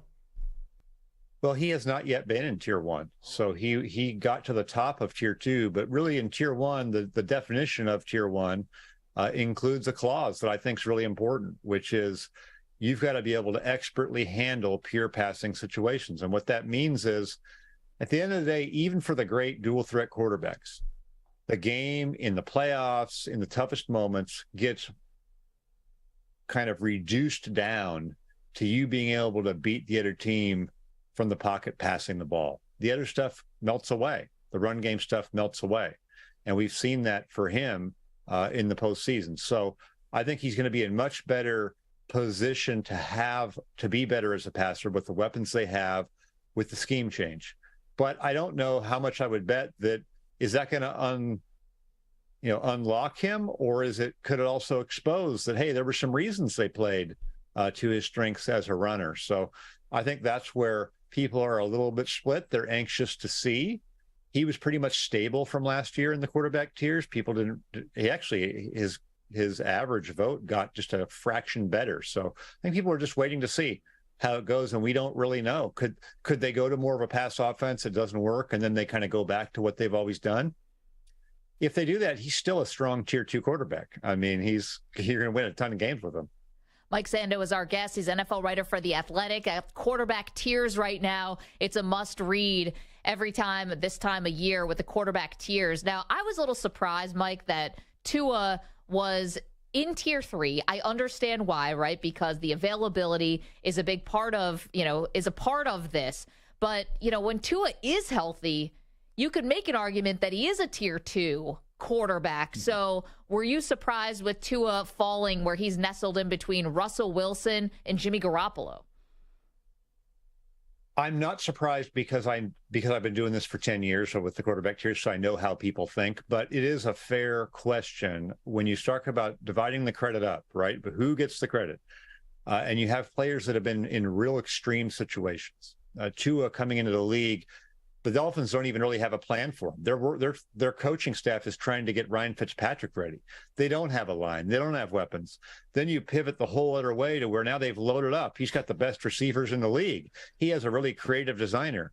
I think what people looked at, and the reason he didn't go higher beyond the durability, is they see it having to be very schemed up and very timed up. If he can throw on time to big windows where these guys have a lot of separation, his accuracy really shines.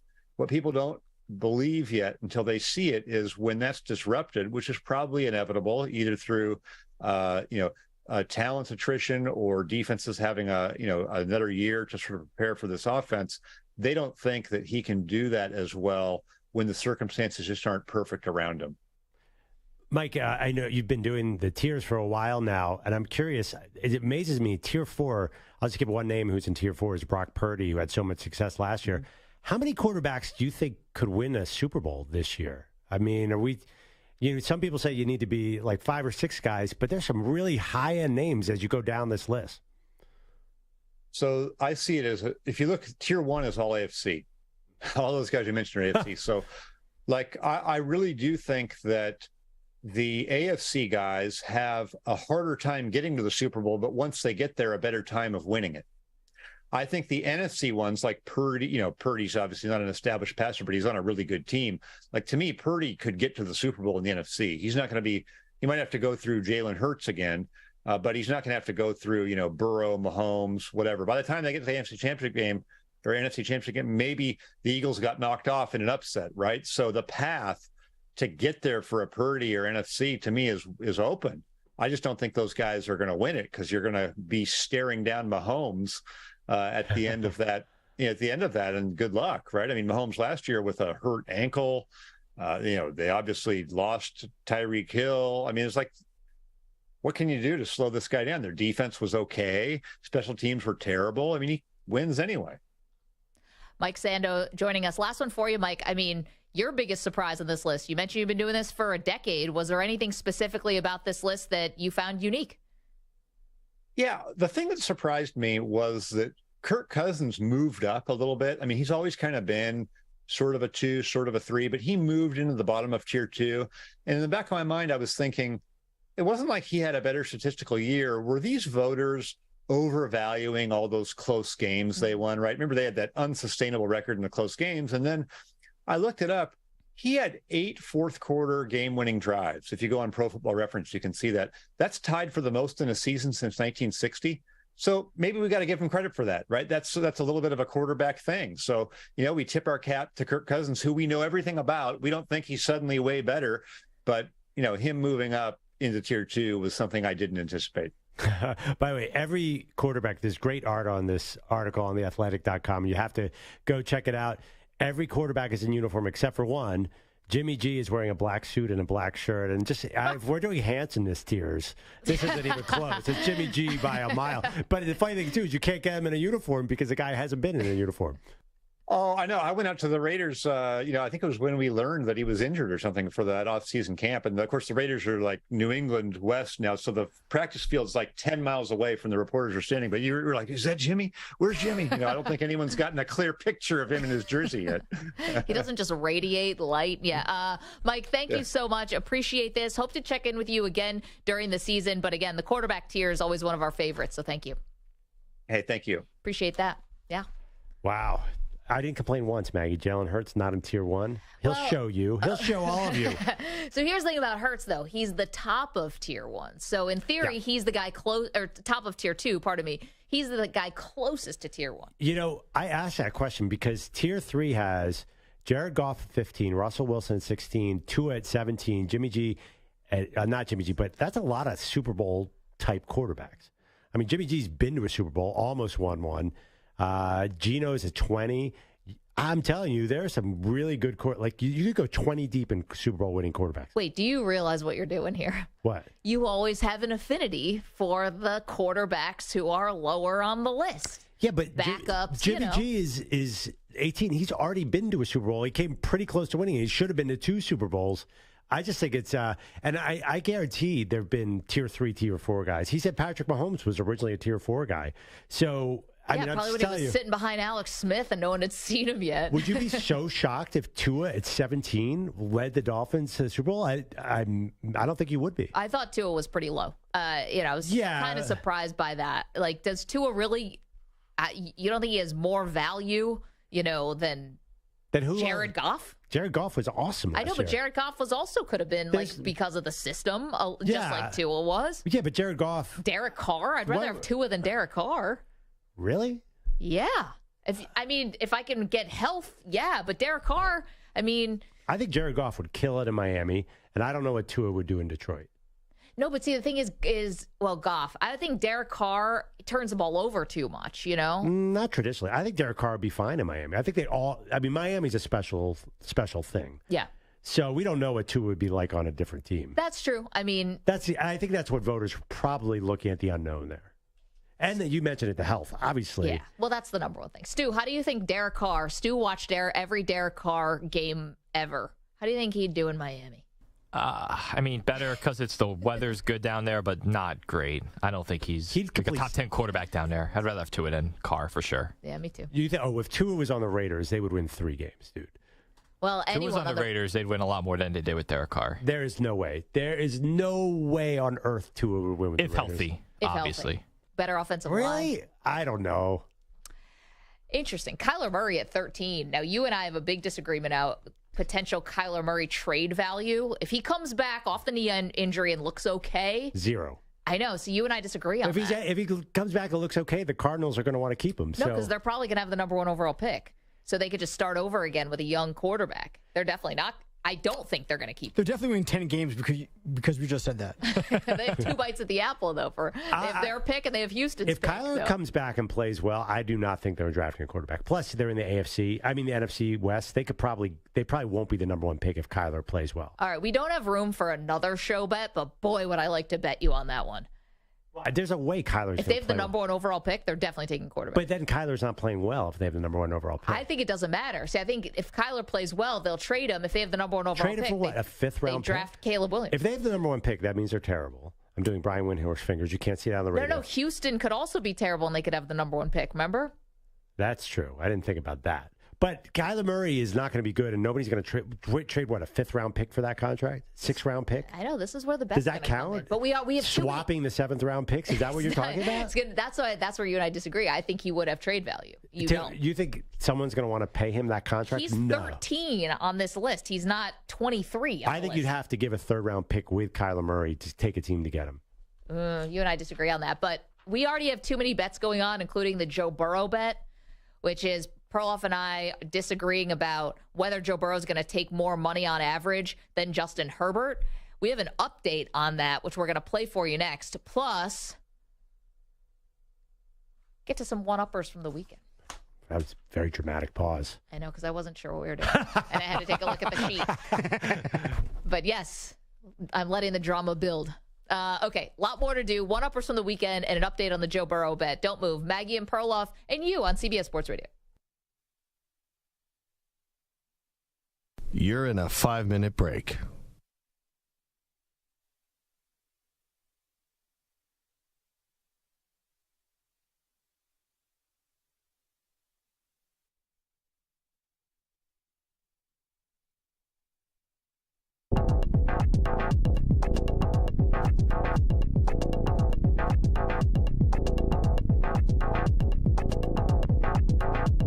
Four minutes, 30 seconds remaining.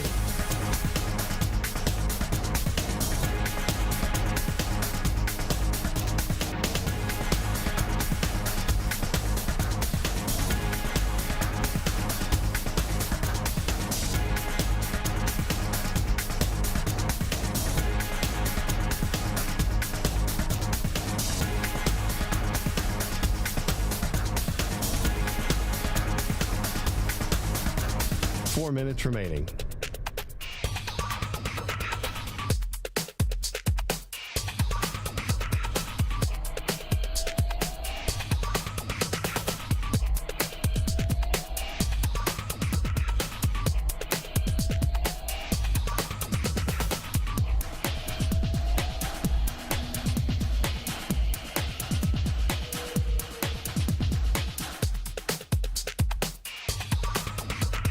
Three minutes, 30 seconds remaining.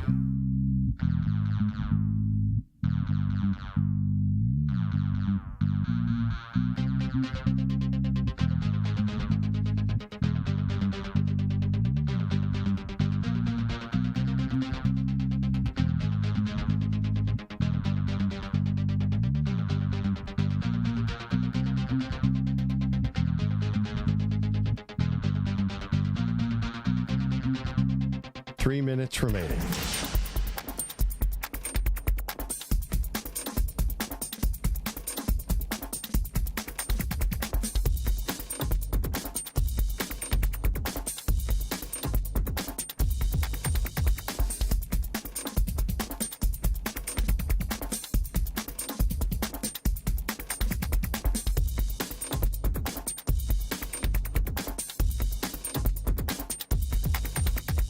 Two minutes, 30 seconds remaining.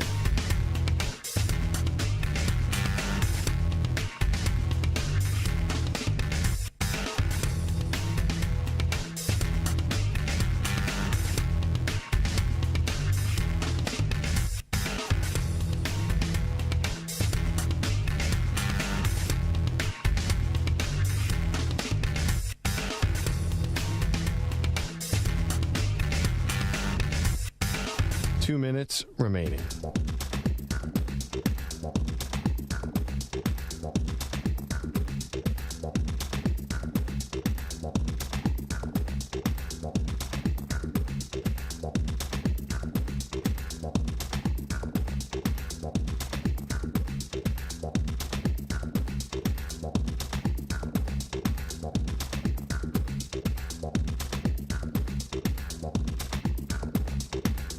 1 minute, 30 seconds remaining.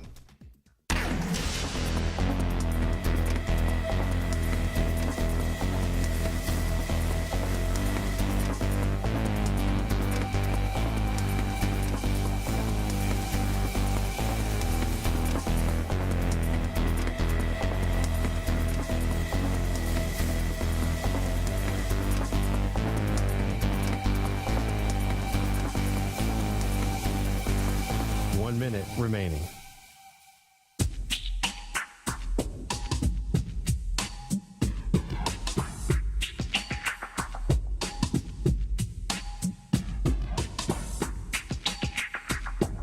"45 seconds remaining.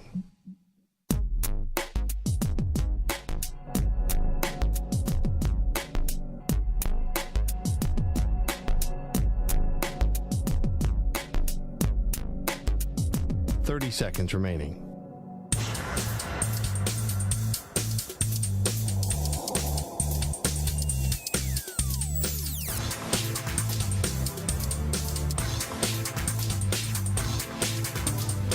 Seconds.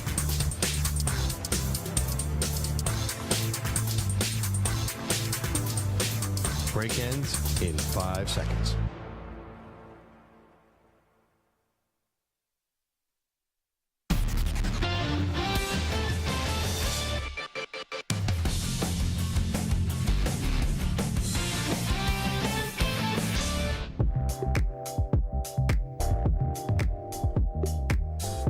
We're back on Maggie and Perloff.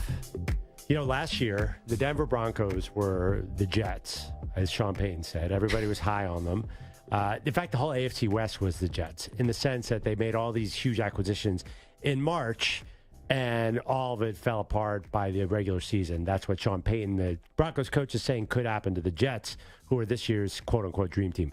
Now, it feels like all of a sudden it's happening in Denver again, Maggie. Yeah, I know. It's like Sean Payton, I feel like the football gods are angry with him going after Nathaniel Hackett or something, because within the span of a couple hours, we get this news. Number one, Tim Patrick, the tight end who was hurt last year with a torn ACL, was carted off the field earlier today. Non-contact injury. Haven't gotten the full update yet, but he was seen like throwing his helmet afterwards, and clearly that's not what you want. And then this just came down like less than an hour ago. KJ Hamler put this out on Instagram that after feeling some chest pains while working out, he was diagnosed with mild heart irritation. It's called pericarditis.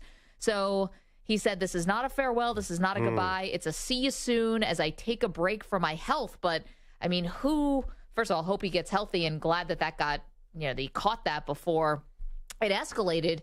But there's no way you could put a timeline on that, right? So that's now two receiving tight end, and KJ Hamler was what, your second or third option? Well, third option, I think probably? your third option. But still, you're losing bodies right now. Right. Now, Tim Patrick. I'm sorry, it was Achilles. Okay. Sorry. Yeah, Tim Patrick, Achilles. So, he's turning 30 and he's coming off an ACL. I mean, I love Tim Patrick, but you can't hope to rely on a guy like that. I know, but every time we talk about Russell Wilson struggling last year, you always bring up the fact that Patrick was gone. Tim Patrick was the only person who can consistently run around and catch the ball, but I think that's a lot to ask for an older receiver coming off an injury. So here's the thing about KJ Hamler. I feel terrible for this, but KJ Hamler was bad chemistry last year. I did not like when he ripped Russell. Russell missed him on a 4th and 1, and he went ballistic. He did. And I'm sorry to be this guy, but what has KJ Hamler done? Sometimes quarterbacks miss guys. And listen, Russell missed a lot of guys last year, and I understand it, but I didn't understand. I felt like he made the situation worse. And also, I've watched a lot of Denver games. Like, none of the receivers are that good, except for Cortland Sutton. And that's why last year Russell would lock in on Sutton, because nobody else was reliable. Right. Jerry Jeudy wasn't very reliable. He's a little inconsistent. Jeudy has a high end, but it's still somewhat inconsistent. I know. I mean, it just sucks that this is like a heart issue. It's like you're losing him. Terrible. I mean, it stinks if it's an Achilles. So I'm assuming, Samter, if it's an Achilles for Tim Patrick, that means he's out for the year. Torn Achilles. Okay. I wasn't sure. So torn Achilles out for the year. I mean, for this, it's more scary. And the guy plays at high altitude. Right. So I imagine, I'm not a doctor. I have no idea, but I don't know if that makes it better or worse. I just imagine. But it makes it harder. and this, I'm totally coming off as insensitive, but it doesn't feel like last year where these injuries are definitely, already you could tell something was going to be bad on the field. They have a lot of depth at wide receiver. So I don't think Sean Payton is still going to be fine. If Sean Payton's building up excuses, as Aaron Rodgers says, I don't think these injuries are really going to do it. I think Sean Payton still has a chance to put his offense in, and he brought some of his own guys from New Orleans. So last year, by the way, Garrett Bowles being injured was the big. Yeah. You can't lose an All-Pro left tackle and not expect a problem. I know, but two guys go down one day. Not go down, but like one guy goes down and another guy gets a diagnosis. That's a rough Monday. Are you worried about the Broncos? Is this enough to maybe downgrade them a little bit in your mind? Or not quite, but start to downgrade them? I mean, how could anyone not be worried about the Broncos? I mean, Wilson was terrible last year because he was hurt, but what if he gets hurt again? Well, no, I mean, but I'm just saying because of these injuries. Oh, I know. It's just not the best omen. Not how you want to be going, full bore into camp, and then two guys on the offensive side go down. Well, they have Judy Sutton, a wide receiver, Marvin Mims they drafted, who everyone's excited about. Then they have all sorts of wide receivers: Marquez Callaway, Lil Jordan Humphrey, Kendall Hinton, that guy who played quarterback that one day. And they remember that? That was wild. Remember they wanted the quarterback coach to be able to play? Yeah. They love Greg Dulcich, the tight end. So this is not an excuse yet. Also, before we get to one-uppers, a little bit of an update from Ian Rappaport on our show bet. So Rappaport was a guest on the Pat McAfee show today, and he was asked about Joe Burrow and the contract extension. Obviously, Burrow's still recovering from the strained calf, and here's what Rappaport said. I have a hard time imagining Burrow is anything but the highest paid player in the NFL when it's done. That said, he's got an agent. He has both Bosas. Nick Bosa currently holding out. Joey Bosa previously held out. I don't get the sense anything is imminent, but eventually when it gets done, if it gets done, I do believe he'll be the highest. Okay, now the question is, how's he going to be the highest paid? Because that is of utmost importance to me and Perloff. Because if he makes more money on average per year than Justin Herbert, then Perloff is eating the Skyline chili with no hands.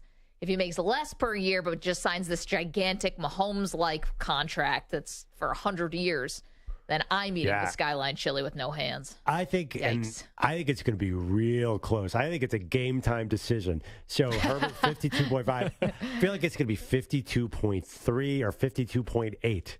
It's going to be really, really close. I'm sweating this out, too, because the idea about eating a bowl of Skyline chili with your, pie eating contest style with your hands behind your back, that is just going to be an awful look. And that's going to live on the internet for the rest of our lives. Yeah. Doesn't bother me at all. In fact, I'm kind of hoping I lose.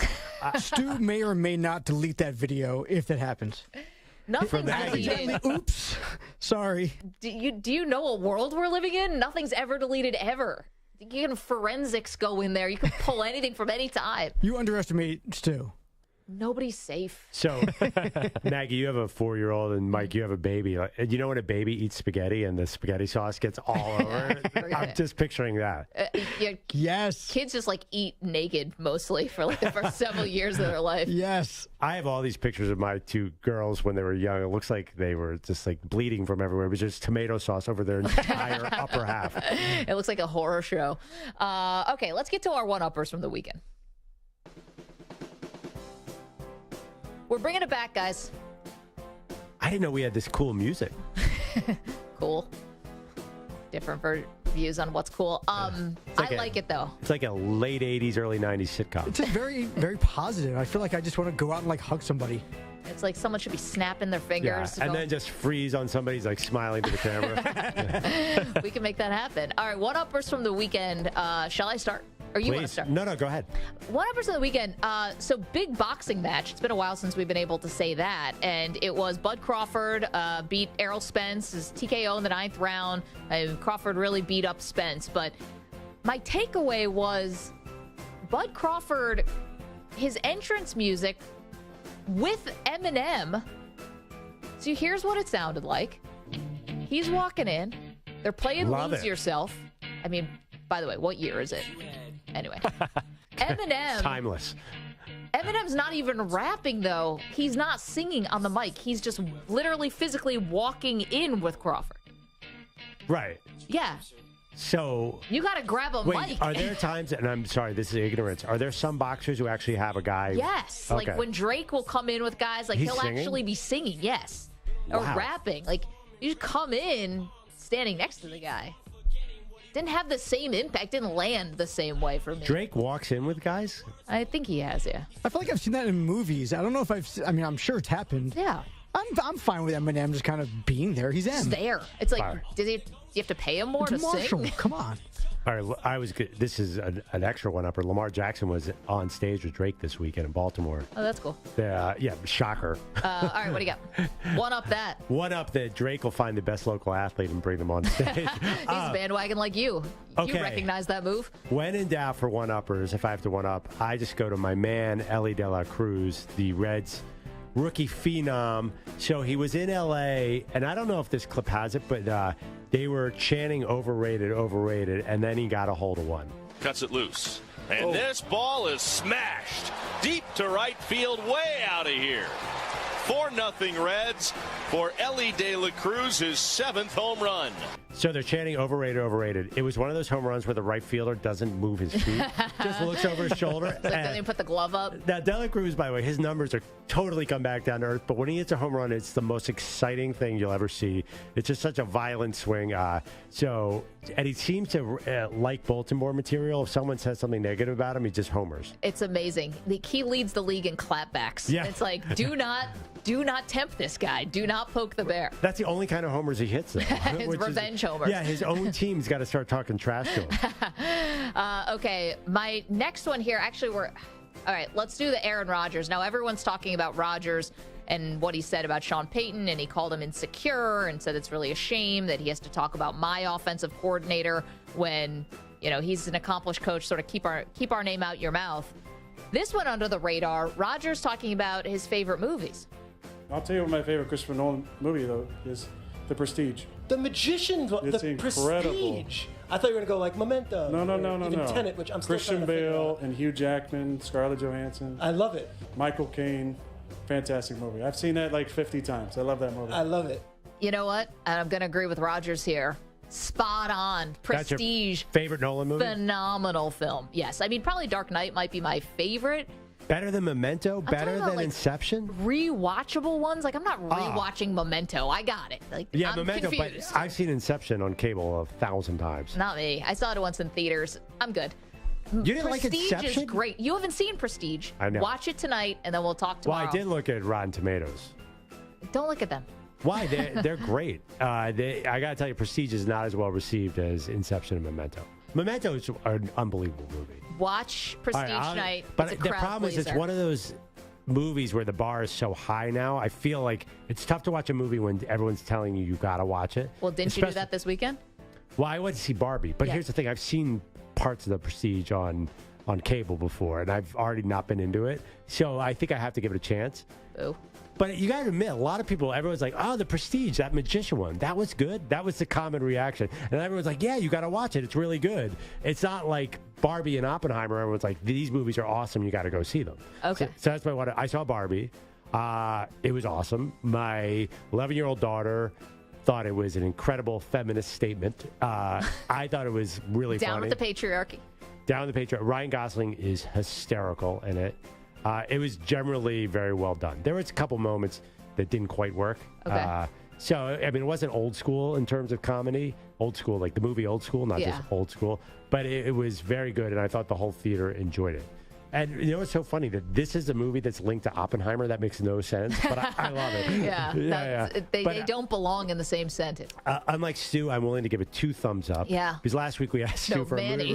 a movie. Sorry. Manny on Friday. Dude, I'm Stu sorry. was at Camden Yards having fun. I asked Manny for a movie review. I'm like, would you give it 2 thumbs up? And he gave one Thumb up. enthusiastic thumb up because his other thumb was busy or something. I don't know. I don't want to know. On the mouse. It was on the mouse. Yeah, he was running the show. I'm like, one enthusiast. First of all, no thumbs work on air. Yeah, we You were have just to- like, good radio there. One But thumb up. I'm going to give it 2 thumbs up. Not 2 super enthusiastic thumbs up, but 2 thumbs. Is that 2 out of 2 or 2 out of a different number? I don't have an Do you extra have more thumb. thumbs? No, sometimes it feels like I do, but no, it's like 2 left feet. No, okay, so I liked it. Are you going to see it? I will see it. You might wait for it to come out. I'm on an airplane. No, it's hard to get to the movies when you got a 4-year-old. And my final one-upper for you is I was at a party in real life with real people. And it was a joint 40th birthday party with my husband's friends. And it's a bunch of parents, people varying ages. And we got into a conversation. I was shocked by this.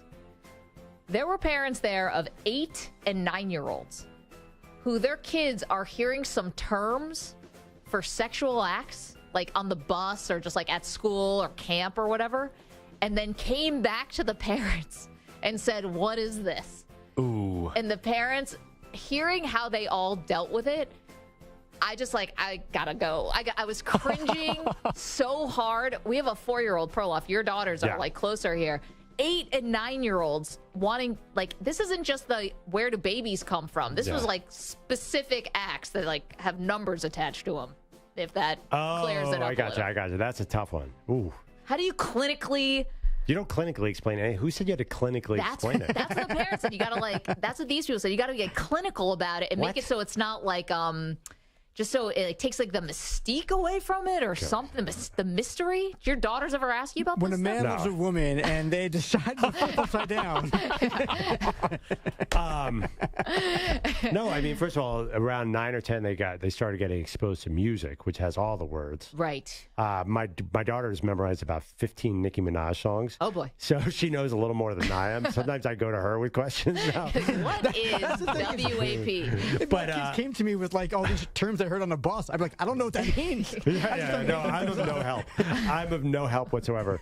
So It'd be like funny. You go to your daughters for an explanation, like you go to your kids to help like fix the iPad when it's not working. It's going to happen. I don't think you need to. 8 and 9. It's going to happen. No, it's not. Can I say this? Yeah, Because my Marco, son is come in. 9. Yeah. Yes. I had this last week.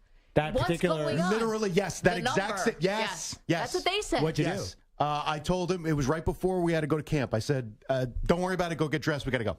Yeah. That was how I handle it. I don't want to know nothing about this. You're a dad. That's how you let's handle move it these on. things. Yeah, just nothing. Push it to the side. And making it up. He kept asking while he was getting dressed. But what does it mean? I'm like, stop. Let's go. We gotta get out of here. We're late.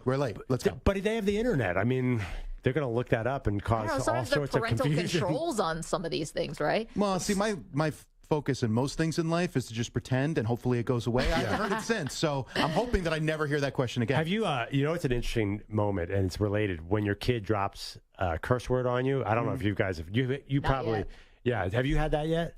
Yeah, but I don't think he knew what it meant. I just kind of brushed it. Yeah, I think it was, he might have been like 7 or 8.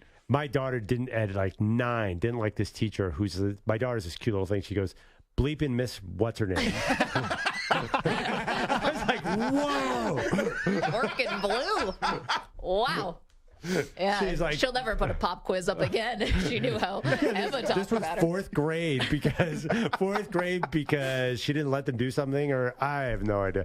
But yeah, no, that's a great question. What but do parents clinical. do here? Clinical. Yeah, they said get clinical. Also, is it weird that you're 8 or 9-year-old and they're 8 and 9-year-olds? Like, did something happen on Instagram I don't YouTube, know. or all of a sudden now they're all asking about this? I don't specific... know. I know he said that people say it at school, and of course he immediately threw one of his cousins under the bus who's a year older than him. Oh, yeah. So at 10 years old, he says it too. And I was like, just get dressed. Again, I don't want to know. Just get dressed. Let's go. Why, when you said these people at the party, we said you have to be very clinical, are these people child psychologists? Like, you talk about Not them like even close. there's some experts. Like, you're like, they said you have to do this. I'm like, who are they? They anyway? were people 3 Palomas deep, like everyone else at the party. Like, everyone's looking for answers. Where did they hear you're supposed to be clinical? I've never heard that. I don't know. Like Mike Sly, when a man loves a woman. And then things turn upside down. Anyway, okay. 855-212-4CBS, 855-212-4227. Coming up, great debate series continues. It's Rivalry Week. That doesn't mean we're just hitting sports here. A lot more to do. Plus, if you have a story about your kid asking about the birds and the bees, maybe let us know. Okay. Coming up, a lot more to do after this CBS Sports Update. Here's Marco.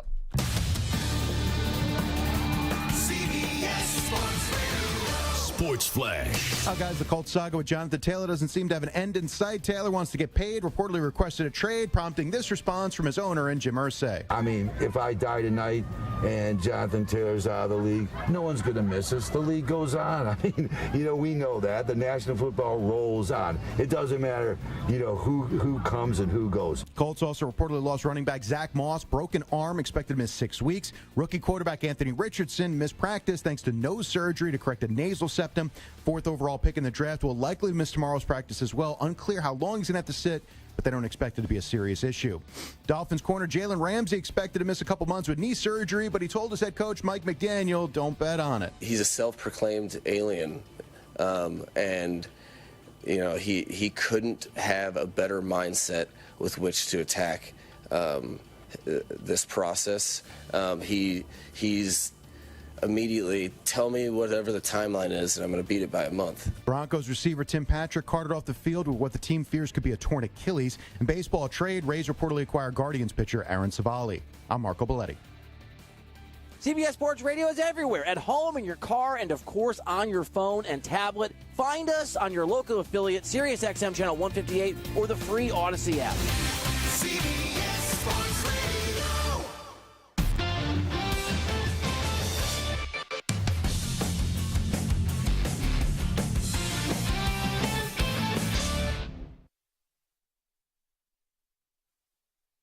You're in a 5-minute break.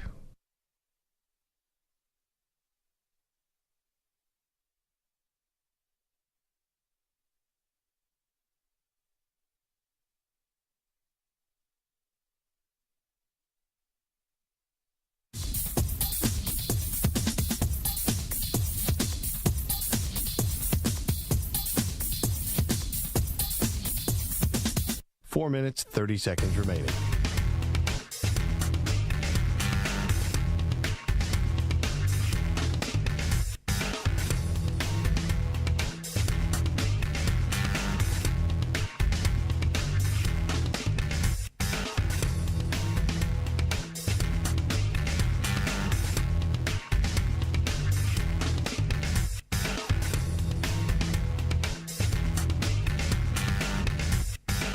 Four minutes remaining.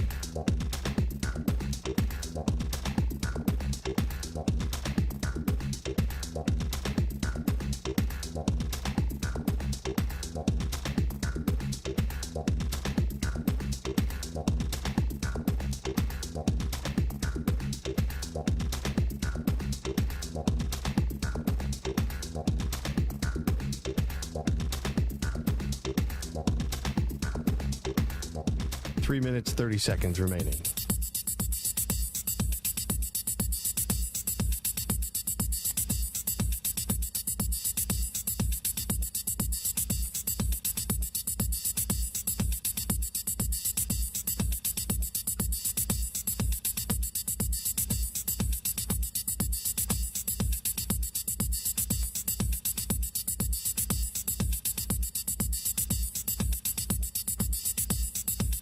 Three minutes remaining.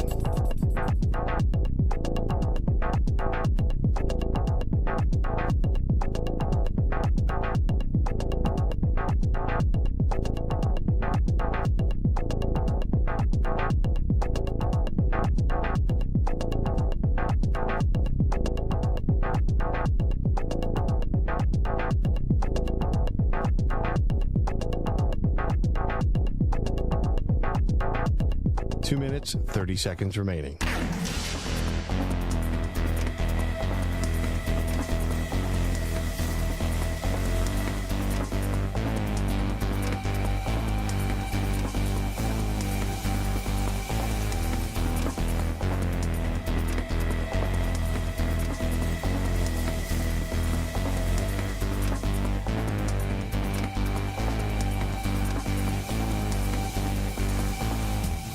Two minutes remaining.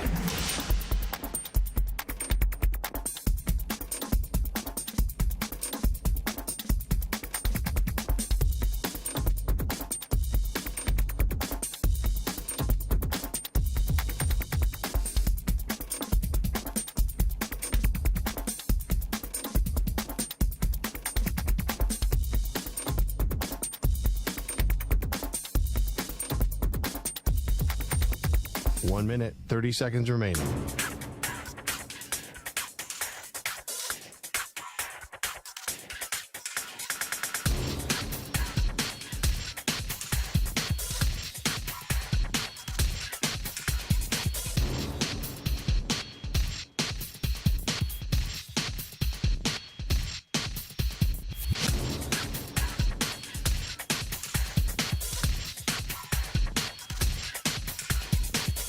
minute remaining.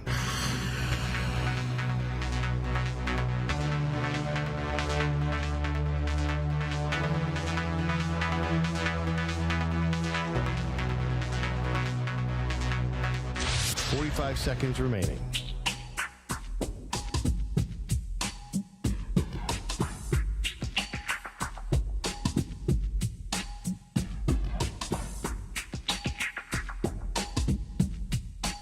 Seconds remaining.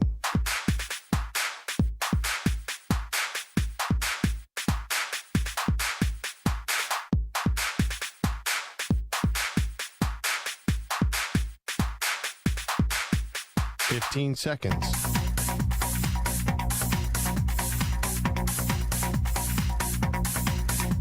Break ends in 5 seconds.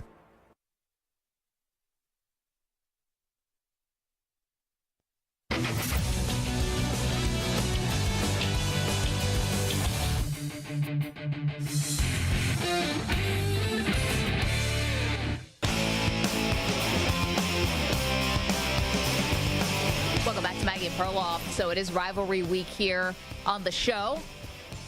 First, we'll do our sports rivalry. Then after that, we have our pop cultural rivalry. So we did greatest NFL rivalry all time.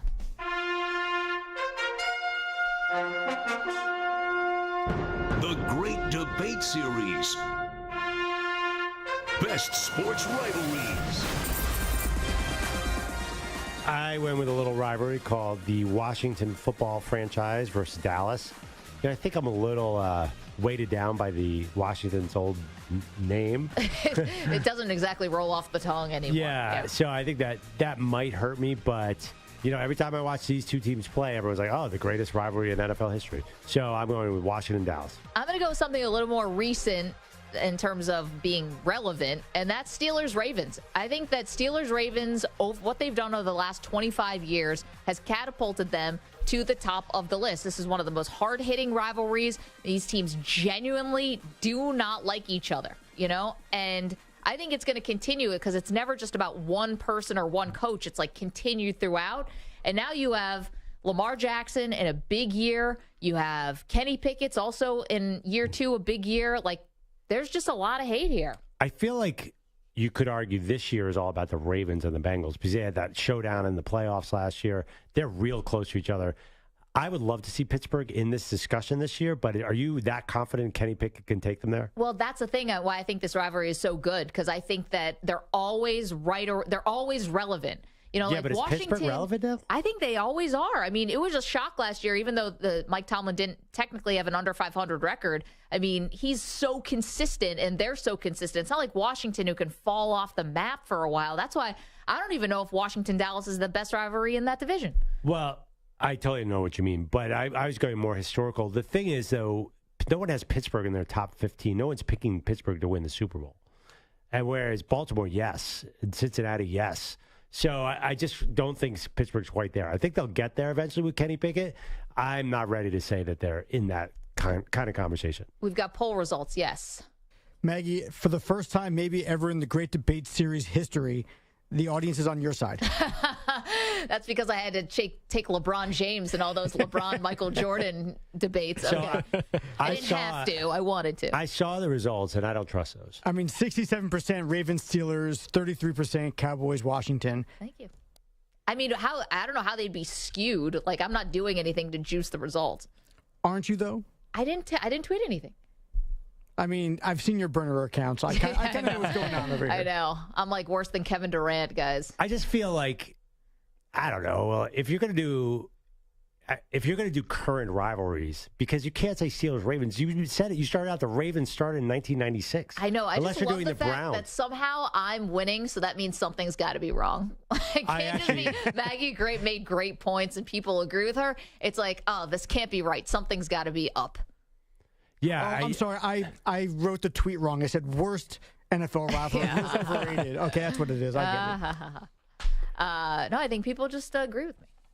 We'll see, because this has been retweeted from the Perloff feed, and we will see what the results are of that. I know. I think your Philadelphia people would be more likely to say Dallas Philly or Philly something. Perloff, you always do these competing polls. Like, what's going on here? Well, I just don't trust the. I want to see more data. More data from more people who think like you. There have been times that his polls were in direct contrast, numbers-wise, to our polls. So I wonder what his audience, whose audience is more relevant. I know. When Kelly Conway came up with the term alternate facts, this was inspired by Andrew Perloff. I think there's nothing wrong with, quote-unquote, getting more data. From one place. All right, so we're not going to have enough time here to do our culture debate. So we're going to hold off on that because we don't want to shortchange what we're doing here, which is one sports rivalry debate, and then one, today we're going to do food and beverage. Who had the best food beverage debate? Rivalry. Oh, okay. Yeah. So for like a restaurant or a food brand or something like that. Anything. It was going to just be you and I deciding what it could be. So there you go. So we will do that in the next hour, we promise. We've got a lot more to do, including keeping an eye on the MLB trade deadline, which passes tomorrow afternoon during our show. So it's already been pretty eventful with my Mets selling everybody off. Goodbye and good riddance. Yeah, are you surprised? What a colossal disappointment this has been. And I hope they trade Verlander. The Mets already traded Max Scherzer, and it's like I was so excited when they signed him to begin with, and my expectations couldn't have been more off. He was awful in the one playoff game that he started last year against the San Diego Padres in the wild card round. He was terrible. He was terrible at the end of the year last year against Atlanta. He's had an excellent career, and he'll go and walk into the Hall of Fame, but boy, not because of anything he ever did with the Mets. I can't believe it. You're winning the poll on my Twitter feed, too. What is wrong with these people? Steelers and Ravens? Greatest rivalry of all time? Got him. Who thinks that? We'll get to our pop culture rivalry in just a moment. Plus, Sean Payton goes after the Jets, and Aaron Rodgers wasn't having it.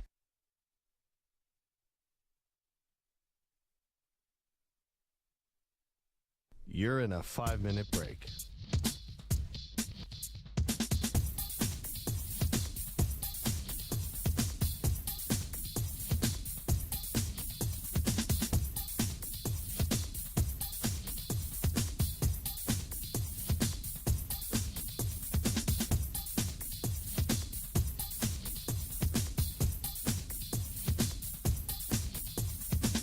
Four minutes, 30 seconds remaining.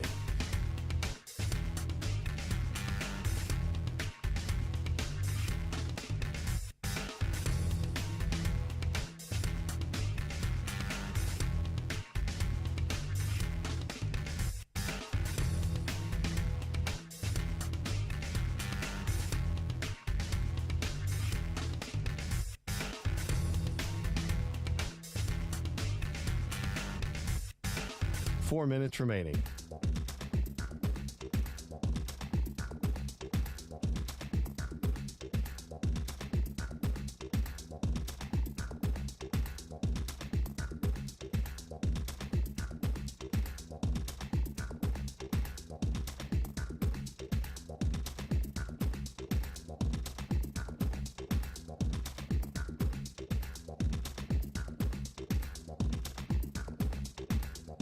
Three minutes, 30 seconds remaining.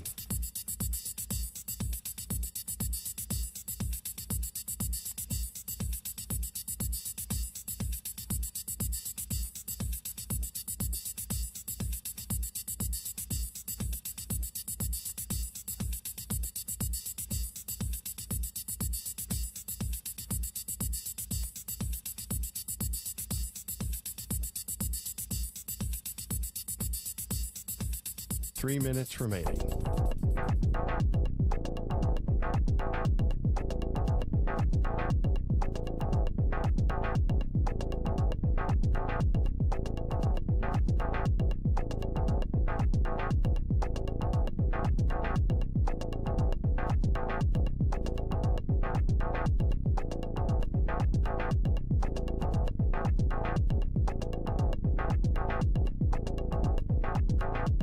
Two minutes, 30 seconds remaining.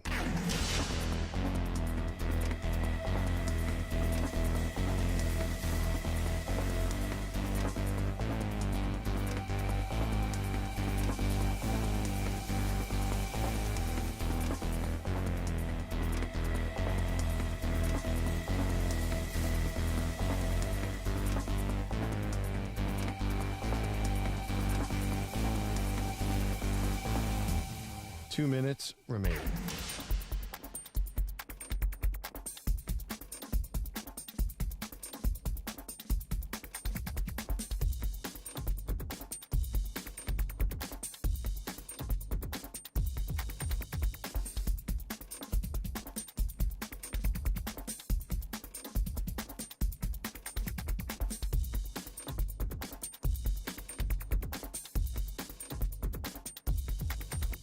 One minute, 30 seconds remaining.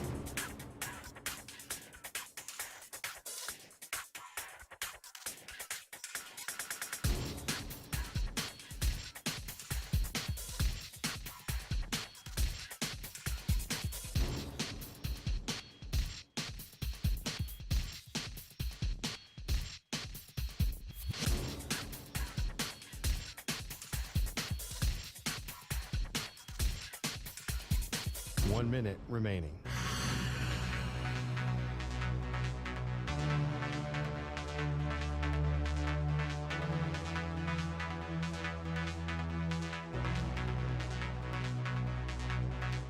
Forty-five seconds remaining.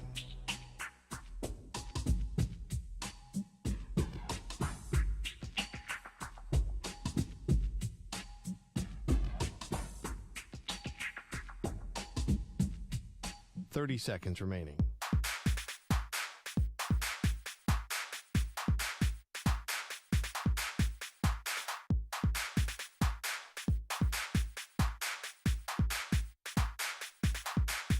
Fifteen seconds.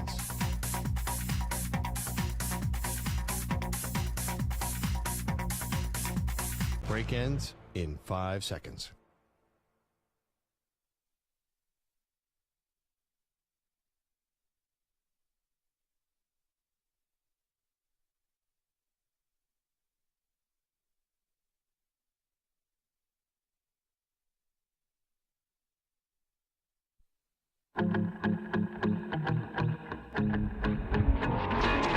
This is insane because Perloff, you knew what you were signing up for. No, but okay. All of us did. I understand that, but I don't see people walking around like, oh yeah, my brother-in-law died from a ghost pepper.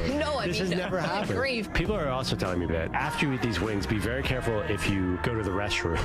For men, to go to the bathroom, you have to use your hands. That can be a very uncomfortable situation. Have you bad seen the enough for my throat to swell up. I don't want anything down there swelling up. Maybe you do. I don't know. They are Maggie and Perloff on CBS Sports Radio. Welcome into the show. Hope you're having a great Monday. Maggie Gray, Andrew Perloff. So much to get to from the world of the NFL. Our great debate series continues on. We'll get to that in a moment. We're doing greatest NFL rivalry of all time today. We'll hit another rivalry each day this week, but the biggest rivalry now in the NFL is probably Sean Payton versus Aaron Rodgers, and that's the one we never saw coming. Sean Payton really started this whole thing, and I know he's tried to walk it back, but he took aim at the New York Jets and specifically Aaron Rodgers, basically forecasting their demise. I'm sorry, specifically Nathaniel Hackett. And specifically forecasting their demise, saying, listen, the Broncos went through this last year where they were a hype team and it all fell apart. And just you wait, just you watch. This is going to happen to the New York Jets.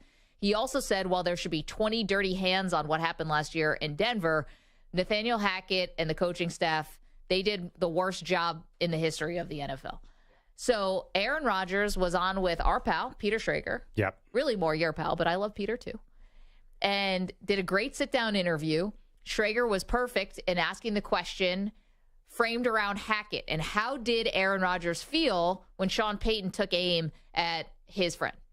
It made me feel bad that someone who's accomplished a lot in the league is that insecure that they have to take another man down to set themselves up for some sort of easy fall if it doesn't go well for that team this year. Thought it was way out of line and inappropriate, and I think he needs to keep my coach's names out of his mouth. You know, it's funny. Last I checked, I thought Aaron Rodgers was an NFL football player because this doesn't sound like football. Football, you settle things all on the field. You don't talk like you're on some daytime television show. Keep my man's name out of your mouth. What is going on here? It was What is Will this Smith at the Oscars. What is this soap opera? Oh, was he directly referencing Will Smith? I don't know. Why is Aaron letting this become a soap opera? You don't comment on those things. You just go out there and kick their butt in week 5. Why do you have to say that? Why did Sean Payton have to say it? I mean, Rodgers just defending his guy. I like this from Rodgers. I do not. I want to see Rodgers shut up and kill it on the field.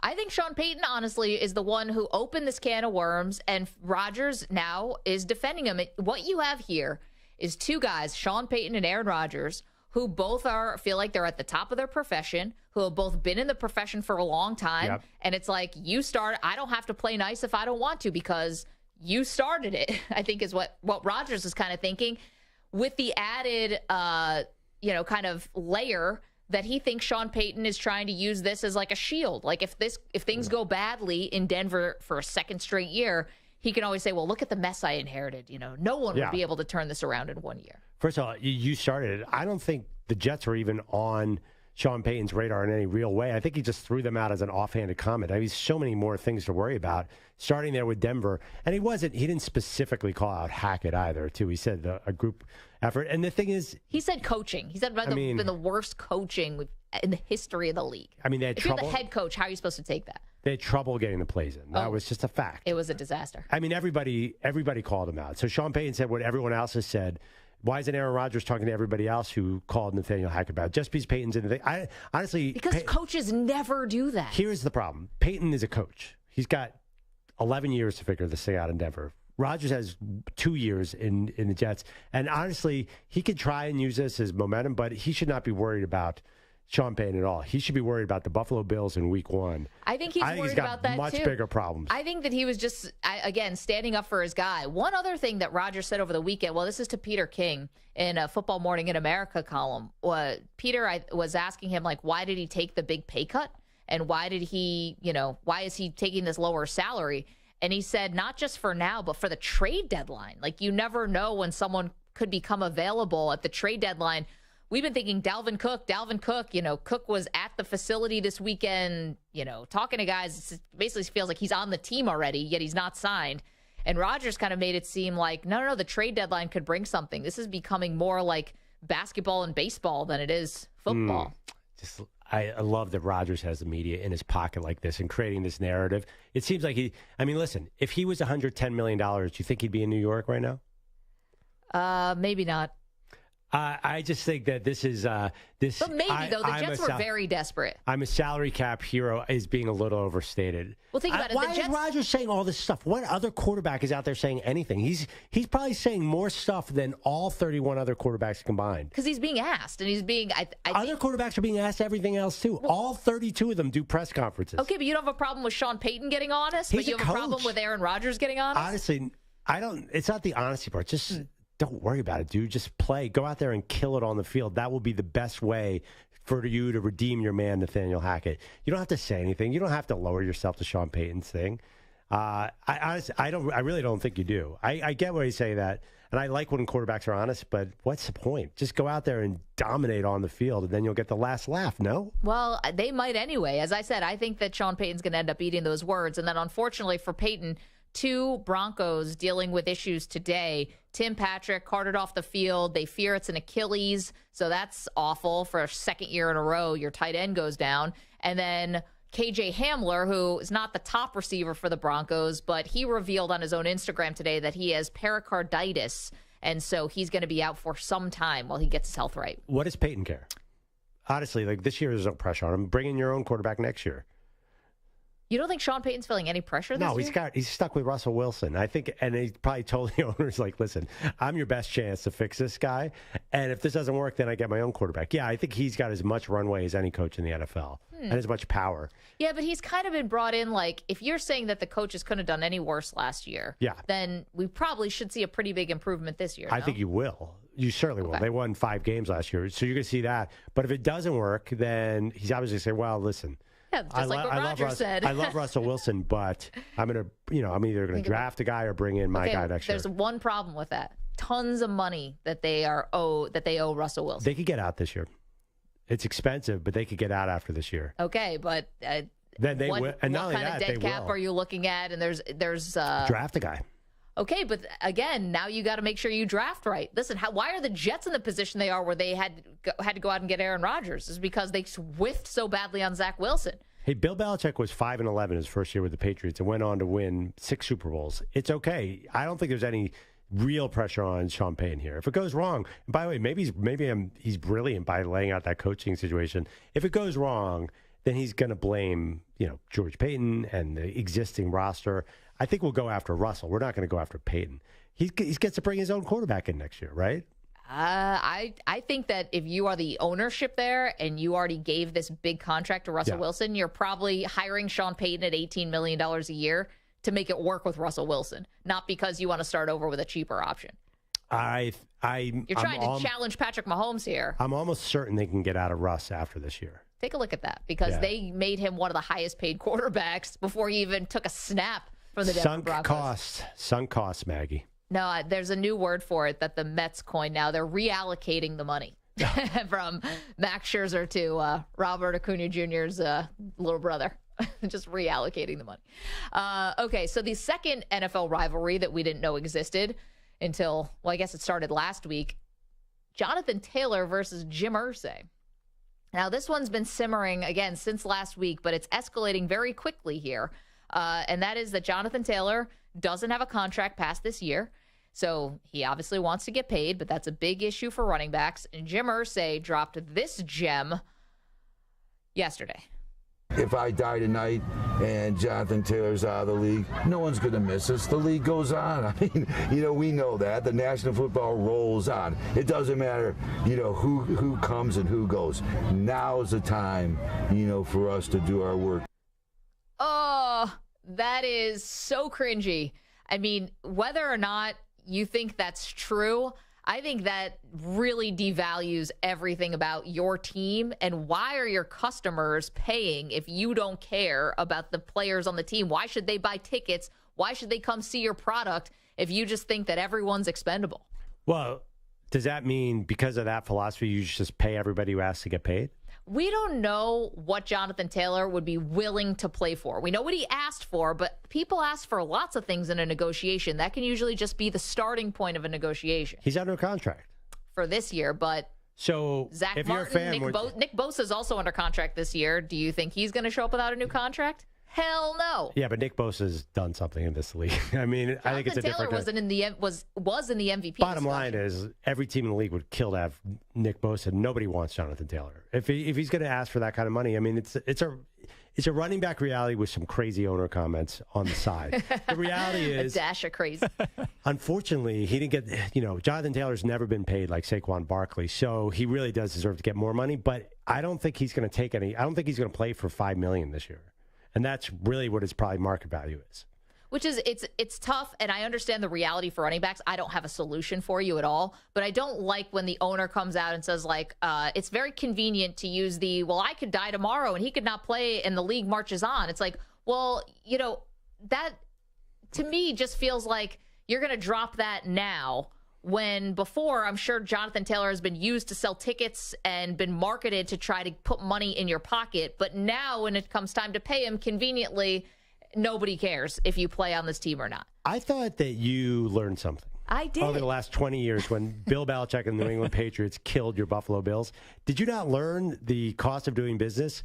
It's not personal, Maggie. It's business. And regardless of what he said, the business decision is the same. Don't pay Jonathan Taylor. So I think they're being Patriots-like here by saying we're not even going to talk about trading him. We're not going to talk about anything. He's under contract. Let him play. If not, we'll move on.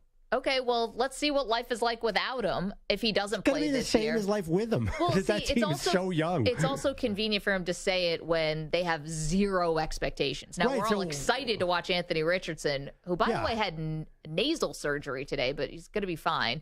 And their backup quarterback, Zach Moss, broke his arm today. Backup running back. Backup running back. What did I say? Backup quarterback. Oh, I'm sorry. Backup running back. Broke his arm today. Sam Ellinger probably is going to break it. And Gardner Minshew, they're going to be fine. Yeah, no, I understand. But again, if there's no expectation this year, then why not play hardball with Jonathan Taylor?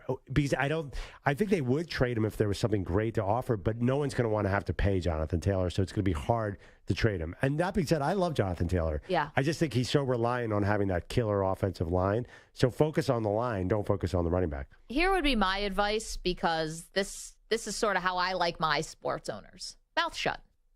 Wallet open. You have a general manager. Chris Ballard could have taken care of this, and I bet he wouldn't have said that. So, I don't understand why Jim Irsay has to be out here playing GM. I don't understand why Jerry Jones does it. I don't understand why Mark Davis does it.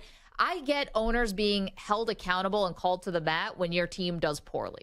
Like, when I worked in New York, the Giants were really, really bad. And John Mara would come on the radio station every once in a while to answer questions, kind of be accountable for the fans. With every little contract dispute, do I need Jim Irsay out there spouting nonsense? No, I don't. Yeah, it's kind of not working, though, is the opening your wallet thing, because you're here and you're a Mets fan. Yeah. And obviously, you can't open your wallet is not helping at all. Right. I mean, but the NFL, it's even worse because it's a salary cap league. So you definitely don't want your owner overpaying. You just talked about the Broncos. They had new owners came in and said, hey, let's open up our wallet to Russell Wilson. Yeah. And it destroyed the franchise. Well, basically, there's no opening wallets in the NFL. It's how are you going to be ruthless and cutthroat and not pay guys? Right. Now, I think that there is something to it, though, about it's not just about the salaries I'm talking about sometimes. It's like, I want you to have the best facilities. I want you to have the smartest people. I want, if it's a bidding war between this general manager and that one, I want you to get that best guy. So that in the NFL, it does show itself in other ways. But obviously, yes, for baseball, it helps, I think, to have the richest owner. And here's why. The Mets might be a disaster this year, but I don't think that because they traded Max Scherzer and they might trade Verlander, it doesn't mean they're not going to go for it next year. They'll just sign more people in the offseason and try this thing again. And when's the last time that worked for the Mets? Well, I'd still rather have Steve Cohen than I'm just curious, what are Mo Vaughn and Bobby Bonilla making this year from the Mets? Yeah, I don't know. I don't think that. It was different. it feels like the Rays are going the exact opposite way and having a lot of success. So I don't even know if that's the right philosophy. Yeah, but what about the Dodgers? I mean, they spend a lot. They're in the playoffs all the time. They won one World Series that was sort of prorated. The thing about the NFL is this thing about impressing free agents and having a nice facility. That's the opposite. The Patriots, you got to play hardball in the NFL. It's a money ball league because of the salary cap. So you really can't think about feelings and all that stuff. Somebody said, oh, well, other free agents are watching the way that the Colts treat Jonathan Taylor. I don't believe that's true because I think other free agents are looking for their own dollars. Yeah, I don't necessarily believe that, but it's like I want my owners to be, when I say open the wallet, have the best of the best. The Patriots don't. I don't know. I mean, behind the scenes, their facilities. Okay. They have a new scoreboard. First of all, Foxborough didn't even exist until Robert Kraft came along and opened. No, it was built by the Gillette guy. No, but did he do all these upgrades to the stadium? He built a mall around it. And upgrades? But it's called the Razor because it was Victor Kiam's Gillette Stadium. I know, but I thought that Robert Kraft saved them from being moved to Hartford. Could be. Yeah, that's true. Probably. Yes. Actually, I don't know if that's true. It is true. Yeah, I mean, listen, the Patriots, I think the NFL is totally different. It's not college where you can buy a team. It's the NFL. It's really a Moneyball league. And if Irsay hadn't said anything of this, what do you think would have happened today? Taylor would be in the news demanding a trade. If Irsay had not even spoken to this, he'd be like, I want out of here. So the bottom line is it's the same running back problem. They're not going to pay him. It's just not going to happen. And I'm not expecting them to, but I'm also not expecting my owner to come out and air all this dirty laundry publicly. I don't need him tweeting about it. I don't need to know the back and forth. I don't want to do that with someone who I quote unquote do value as a member of the team. Why make it ugly? Why make it dirty? Why put your fans through that? People are positive about what's going on in Indianapolis for maybe the first time. That the Jeff Saturday stuff from last year, that was so embarrassing. What are you talking about? They've had 10 wins basically 8 of the last 9 years. There's been a lot of excitement in Indianapolis. It's not the first time. But do you get where things can be avoided, right? I totally get it. Of course, yeah. I mean, he's Jim Irsay. Of course he shouldn't have said that. Everyone realizes that. But I just think the bottom line is, listen, Jonathan, this was not going to be pretty. I don't know why he had to say that. I do kind of agree with him, though. The NFL will move on tomorrow without Jim Irsay. But that's because nobody goes to see owners. No. I think it'll go, and honestly, there's not a single player. The NFL is much more about the shield. It's really not about it. It's just a gigantic league. There's 52 guys on each team. I mean, I agree with you, but owners never like. That's the thing. Of course, it moves on with owners because we're never there. Well, we're never there for the owners to begin with. But the owners try to make us be there for them, like Jerry and Jim Irsay. Well, I mean, listen, have the Yankees been the same since George died? That's a tough one because the Yankees also, what set up their most successful run was George being banned from baseball. And when his baseball people actually got to come in and draft players and keep players is when they built the core for. You didn't answer the question. Stu? I mean, they have it, but Maggie also has a point. Jeter and Rivera would have been traded if George wasn't banned from baseball. You think if Jerry Jones went away, the NFL would just be the same? I mean, he's a little more than that. He's also yeah, of course it'd be fine, but I mean, Jerry Jones is way more important than Jonathan Taylor. Way more important. I just don't think any owners are really that important. I do think they're incredibly important. They really set the tone for their franchise. Even Jim Irsay just said they're not important.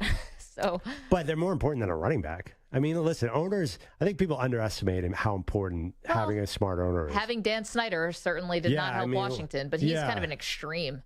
I think having good ownership and good management is a really big part. And so do you. So I do. But I think it's a disingenuous argument from him to do that here. Jeffrey Howells in the chat, youtube.com/CBS Sports Radio, said, Stu's so diplomatic. Except for it comes to the Raiders. No, then he's not. Then all bets are off. And on social media. That too. Yeah. Stu's a killer on social media. How was Camden Yards? It was great. It is one of the best ballparks I've ever been to. I've only been to like 7 or 8, but I think Camden Yards is first or second for sure. Beautiful place. It is a gem. It is so gorgeous there. 855-212-4CBS, 855-212-4227. Okay, because of all the news that's happening, we have not gotten back to Rivalry Week. Part of our great debate series, we're doing greatest rivalries of all time. Today we're doing the NFL, and with every sports rivalry, we're also going to give you a cultural rivalry. So something outside of sports. So we'll do all that for you next. See you guys on the phones. We'll get to everything and everybody. Don't move. More Maggie and Perloff, CBS Sports Radio.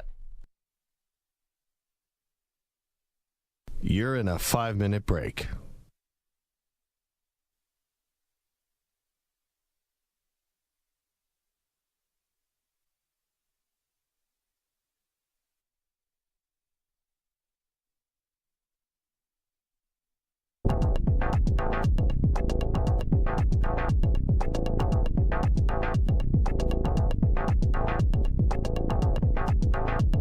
Four minutes, 30 seconds remaining.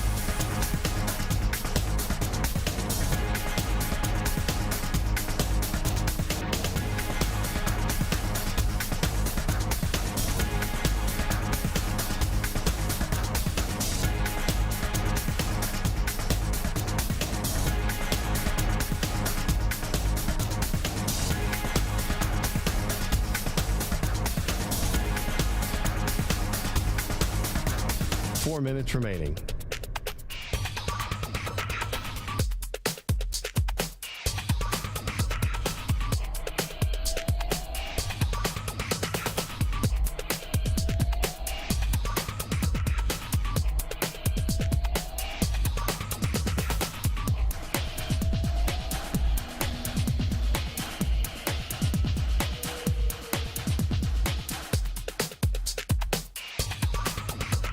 Three minutes, 30 seconds remaining.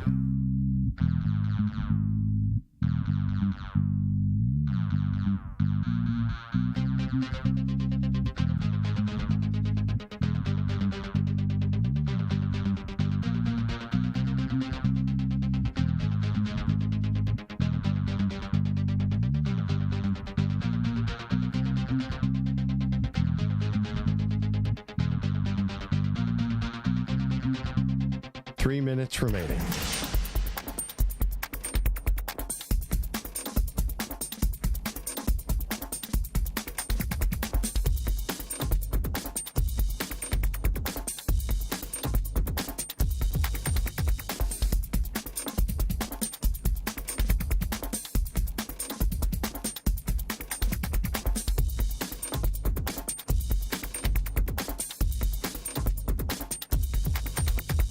2 minutes, 30 seconds remaining.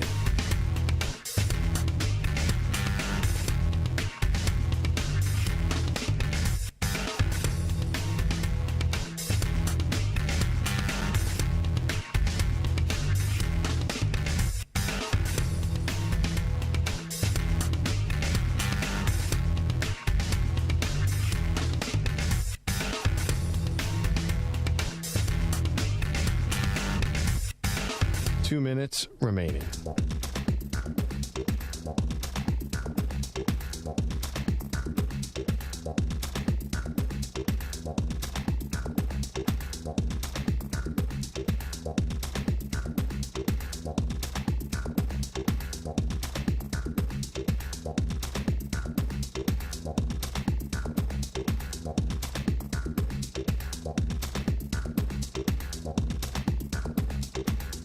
One minute, 30 seconds remaining.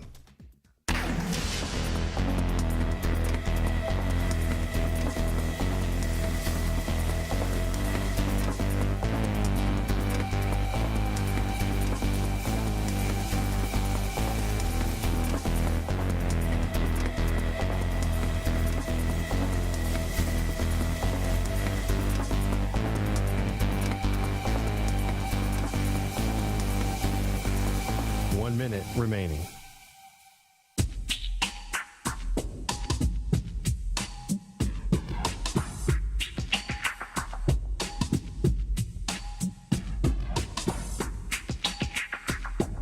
.45 seconds remaining.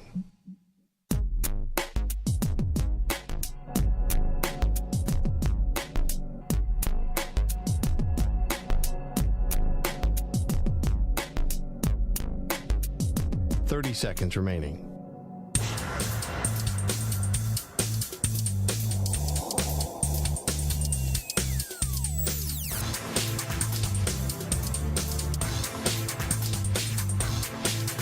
.15 seconds.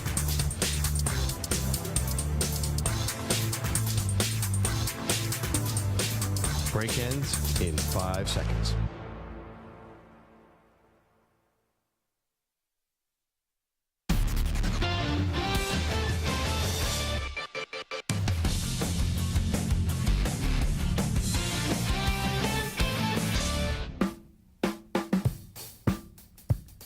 It's time to answer Ask the Pros question of the day, brought to you by O'Reilly Auto Parts. Today's question comes from Rob in Reading, Pennsylvania.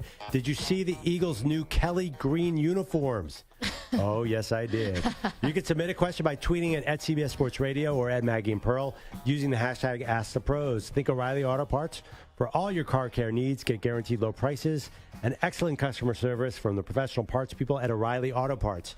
So this weekend they unveiled the Kelly green Eagles uniform, which is a throwback to the Buddy Ryan Eagles of the 90s. I was going to say, did they tweet that back to 1993? Oh, it's gorgeous. It is stunning. I don't know why they ever got off this uniform. Here's my one concern. Obviously, the Eagles are going to win whatever games they play in this uniform.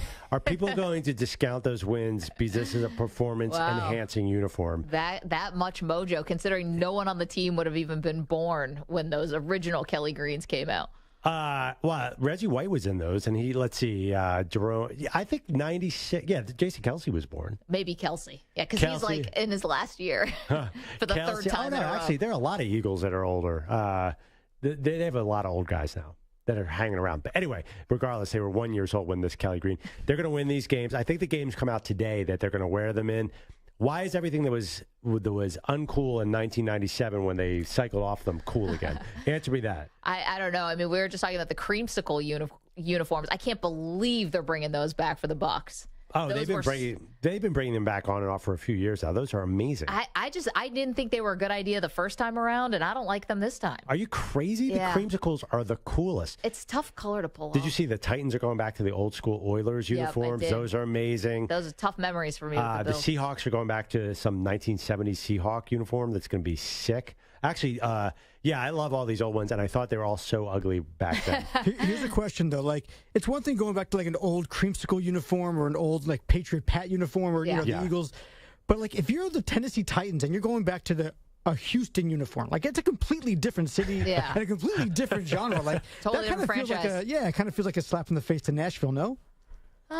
No, I think it's just honestly, I don't think the Titans have so much tradition in that. What's a Tennessee Titan anyway? That's what I'm saying. But are Titans fans Houston Oilers fans? Are they going to have any kind of connection to the old Houston Oilers? To be fair, at least the Titans have been to the Super Bowl.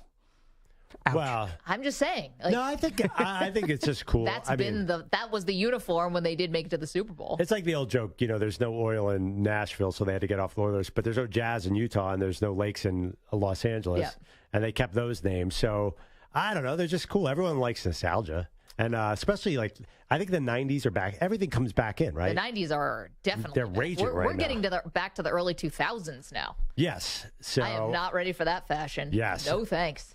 I know. Remember when everything was loose? Were you there for that? You had oversized sweatshirts. If you ever look at that's what's going on right now. Yeah. My daughters wear loose stuff. I know. Where I have to wear form fitting. Perloff just downsizing just for the look. Okay, let's get to our rivalry week.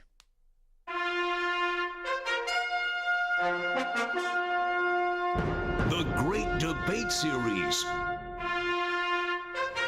Best Rivalries. Okay, so we're doing one sports, one non-sports rivalry every day. So to kick it off, we're going to do best NFL rivalry. Perloff, you have... Okay, so, NFL. I have Washington versus Dallas. Washington versus Dallas. You guys know what they used to be called versus the Cowboys. And for me, something a little bit more up to date, and that is the Steelers and the Ravens. Mike Samter, can we update the poll results on the greatest NFL rivalry of all time? Maybe we jinxed it because the last time the Steelers had a huge commanding 67-33 lead on Cowboys Washington, and that lead has shrunk significantly. It's down to 65-35. Ravens Steelers still cruising. Yeah, how many votes? Because my votes... I have 1,000 votes, 53% Washington, Dallas. That's because you tweeted out to all your Philadelphia Eagles people. No, because I don't...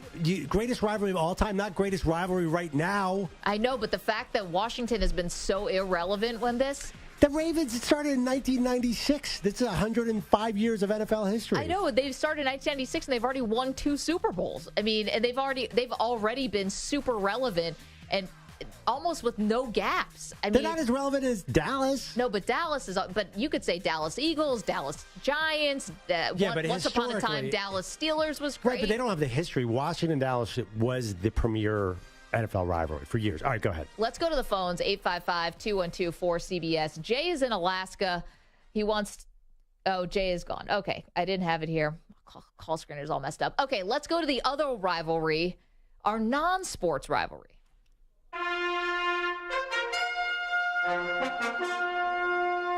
The Great Debate Series.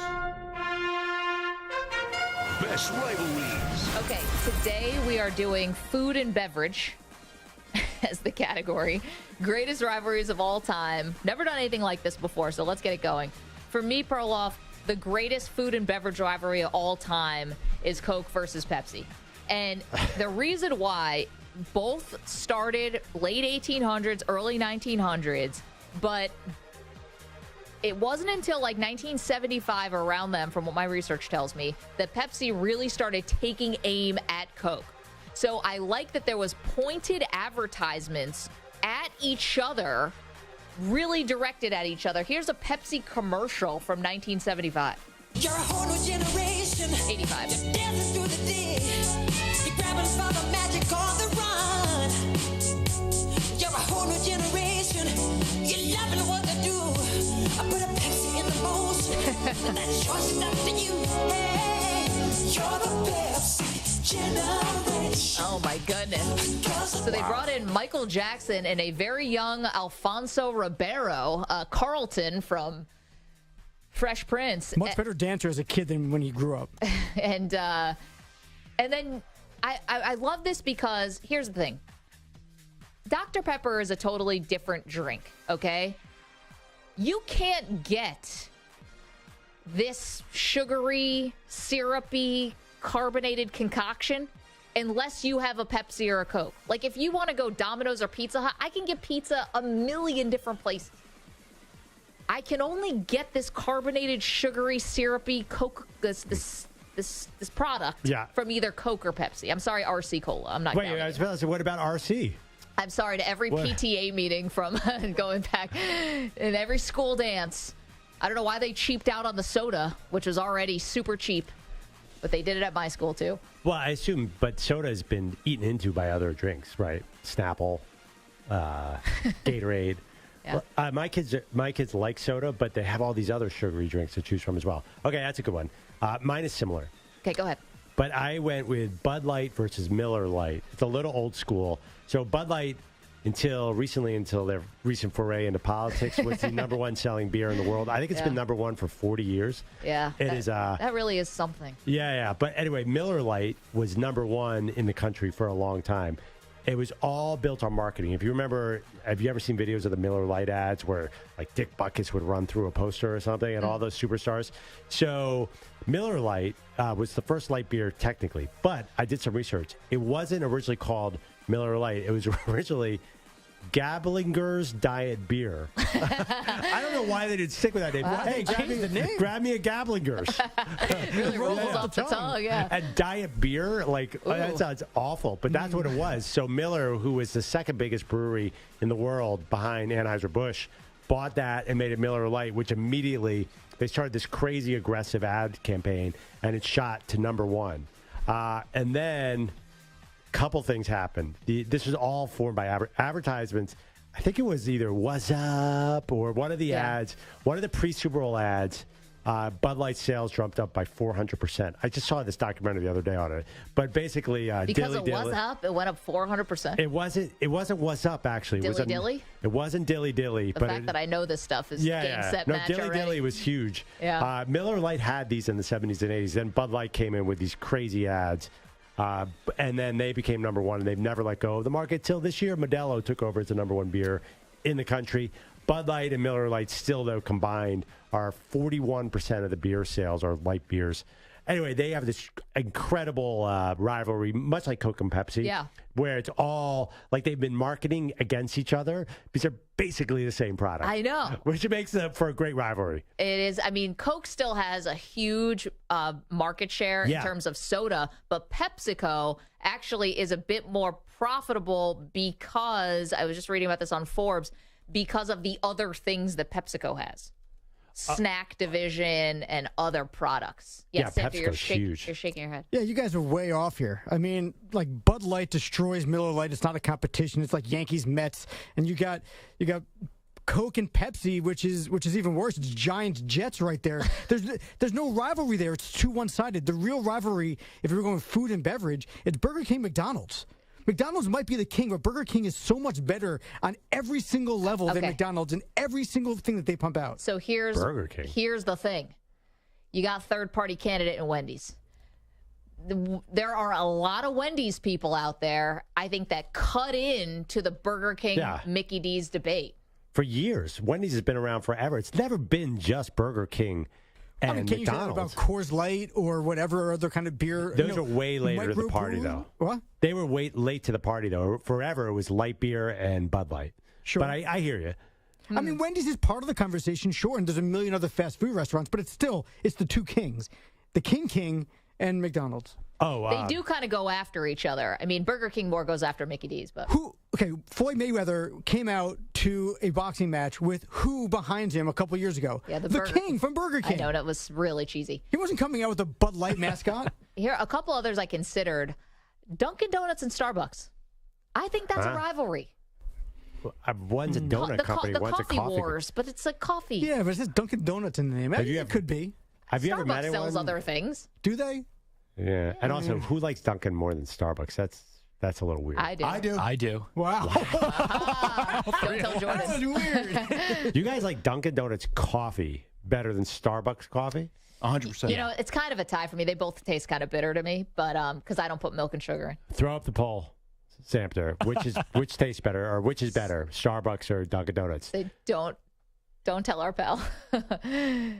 Jordan, he doesn't care. Okay. No, he doesn't care at all. Believe me, Starbucks is doing fine. But also because of the donut aspect, Dunkin' Donut for years, time to make the donuts. They're a donut company. And so in addition Don't they Didn't they change the name to just Dunkin' now? It's just Dunkin', yeah. Right. DD. To get away from the thought that they make donuts. But I think isn't Krispy Kreme their rival? But I don't know. They're more of a coffee. Does Krispy Kreme do coffee? No, I don't think so. I think Dunkin' is more of a coffee place now. They want that. That's why they took the donuts out. I also thought Wait, there's no Baskin Robbins. donuts at Dunkin' Donuts? No, they took the donuts out. Now Of the name. Dunkin'. Word. Okay. No, there's still donuts there. Not as many. I always thought that Baskin Robbins and Dairy Queen were also competitors, but we couldn't find the advertisements that really they're not shooting each other down, you know? I feel like they have very different flurry vibes. is such a unique thing. Like nobody else has a flurry. Right, but Baskin Robbins was sort of like Blizzard. Did I say flurry? What's a flurry? Where's that come from? McDonald's. Oh, No. yeah. Well, there you go. Oh, is that what? McFlurry. Yeah. I think Baskin Robbins had such a monopoly in our town. Like we'd live for Baskin Robbins. We couldn't get Dairy Queen. But you can't find Dairy a Queen is Baskin more Robbins like anywhere Carvel, anymore. isn't it? Yeah. And a little different. Maybe Dairy Queen Carvel is maybe a Yeah. little bit better. Baskin Robbins doesn't have any of those. Soft. Yeah, I don't. I think it's more of like just like an ice cream. Well, Carvel's just New York, right? Oh, really? Is it? Fudgy the Whale, I don't think went national. Oh, really? I thought now it it is, but I think I don't know. I don't know. I thought it did. I was reading the Beastie Boys book about Cookie Puss and Carvel. Whoa. Well, they would know. Cookie Puss was the famous. Yeah, that was their the famous mascot. Carvel ice cream. Anyway, those are all good. Any more? I love these. Any more food rivalries that jumped in? No, just getting a lot from the chat. Popeye's Kentucky Fried Chicken. Popeye's KFC. Also, I mean, I think there's like a Zaxby's Bojangles in the South. It's a little bit more. We're not treated to that. Nick from Texas says he's Team Whataburger. So I was going to throw out the burgers. Do The you have high-end like an burgers. In-N-Out versus Shake Shack, East Coast, West Coast? Or you could do Five Guys versus some other stuff. See, but again, it's not 1v1. Like, it's not so obvious. Coke, Pepsi, boom. Heated rivals forever. By the way, it was before the Super Bowl in 1985 that Bud Light announced to the world that that was the first Bud Light. It was just Budweiser. So every year, Bud Light and Miller Lite had a Super Bowl ad competing against each other. Same with Coke and Pepsi, I imagine. Oh, definitely. Yeah. And I know the thing is, it has to be when they mention each other. That's the best part. When they're making fun of each other, that's for a good rivalry. See, Dan in Vegas says Pizza Hut versus Domino's. I don't know if they go after each other. And also, you can get pizza everywhere. Like, I don't know. You know I what, think though? they Outside are a of New rivalry. York, I think we're spoiled because in New York you can get pizza everywhere. I lived in Arizona for a long time. It was Domino's or Pizza Hut. And there was a couple other random places, but that was really the gist of it. And then you throw in Papa John's now because I feel like no one have dug into that No, you too. don't. There's that third candidate like Wendy's. But isn't The Green Party, if you Domino's is a delivery pizza only, and Pizza Hut I think of it because I used to go to the restaurant as a kid. Yes. Well, but I think it's different. When we Has were it kids, changed? I feel like it was like Pizza Hut didn't deliver. no, like you went there, they actually brought out the hot thing and Yeah, it they was had like those a red cups. The red Those were cups for the sick. solo. Yeah, it was different. It was like a dining experience. Right, Now where it's- Domino's was the first, like, hey, I'm going to deliver really Right. fast, 5-minute guarantee. Right, and get the hell out because there's nowhere to sit. Yeah. Brilliant. Now, by the way, I'm super hungry after this segment. When's the last time you ordered a Pizza Hut pizza, though? I've never ordered. I didn't know you could order Pizza Hut pizzas. I'm out of Because the loop. Domino's is hitting us with a lot of advertising during NFL season. Yeah, I feel know. like Papa they're- John's. I feel like those are the That's two that true. are hitting you with. I know. Papa John's, I can't. Pizza Hut does advertise where they put the cheese in the crust, right? That's Pizza Hut. Well, that was one of the great inventions That's of the 20th century. No, that's inspired. I don't really care. Dude, should we go to Mars? I don't care. Just keep putting the pizza, more things, hiding them in a crust. When I was a teenager, I discovered breadsticks at Pizza Hut. So just fat and bread. Just and markup. No That's one just knew markup. carbs were bad for you at that point. No, remember the food pyramid used to have carbs on the bottom. You were supposed to eat the most. Yeah, that was Remember great. that? Things were so much better back It's like then. you should probably have 10 to 15 servings of white bread. It's like, done. Check and check. I can do that. Now that will kill you. 855-212-4CBS, 855-212-4227. Okay. Biggest name on the trade market. Will they get moved? Plus, crazy story about Arch Manning. We'll get to that in just a moment, too. Maggie and Perloff continues after this CBS Sports Update. Here's Marco Belletti.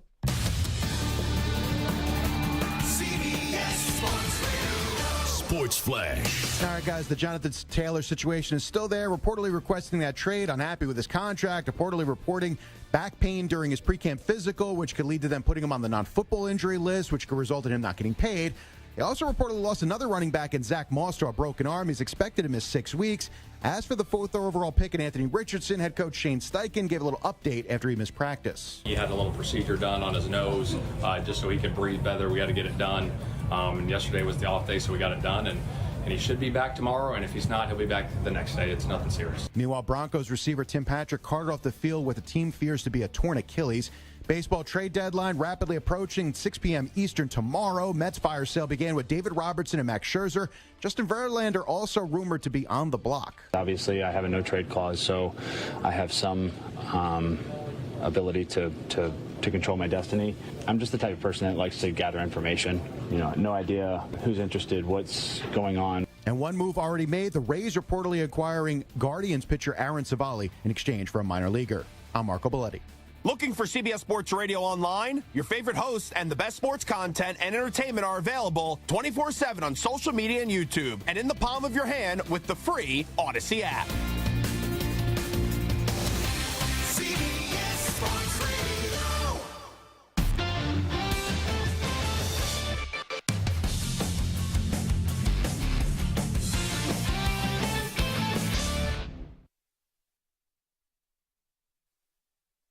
'You're in a 5-minute break.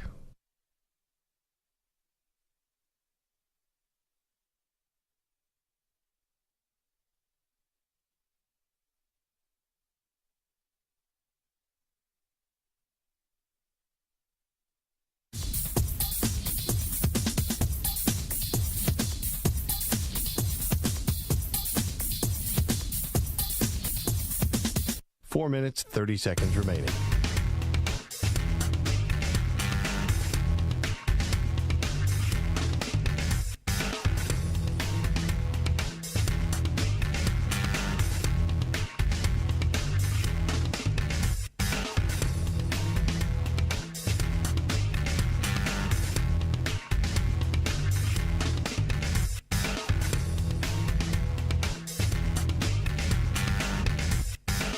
Four minutes remaining.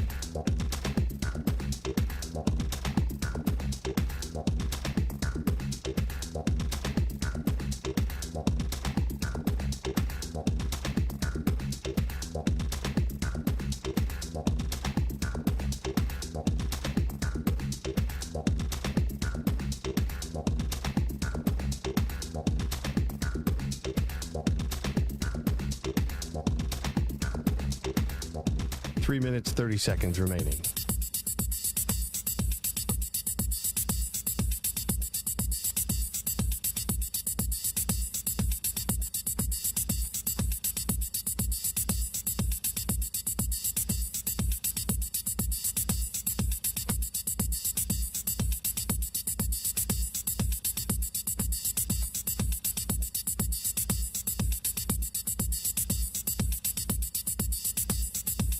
Three minutes remaining.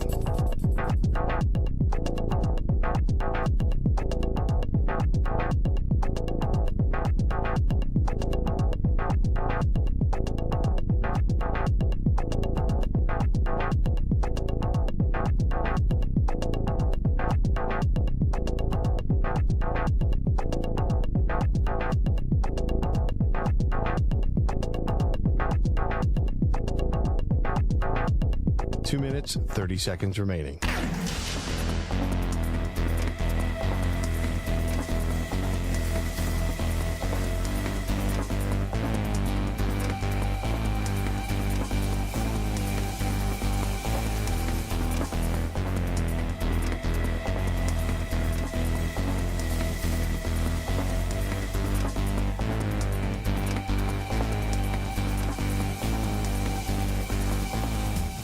Two minutes remaining.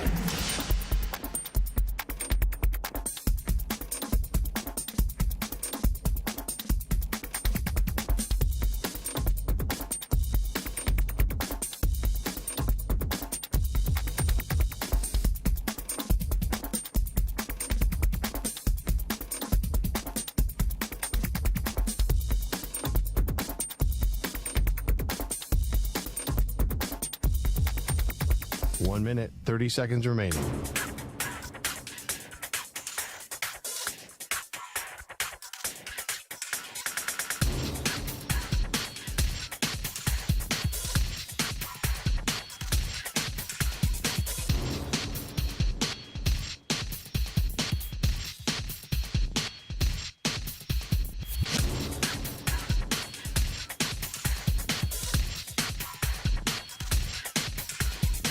1 minute remaining.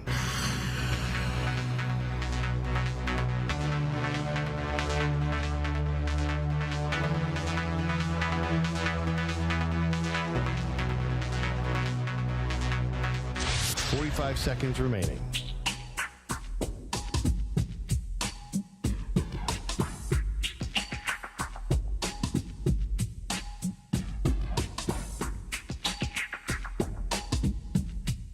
Thirty seconds remaining.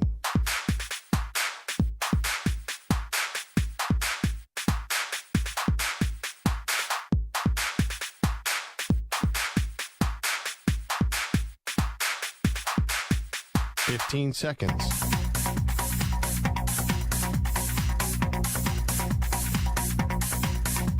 Break ends in 5 seconds.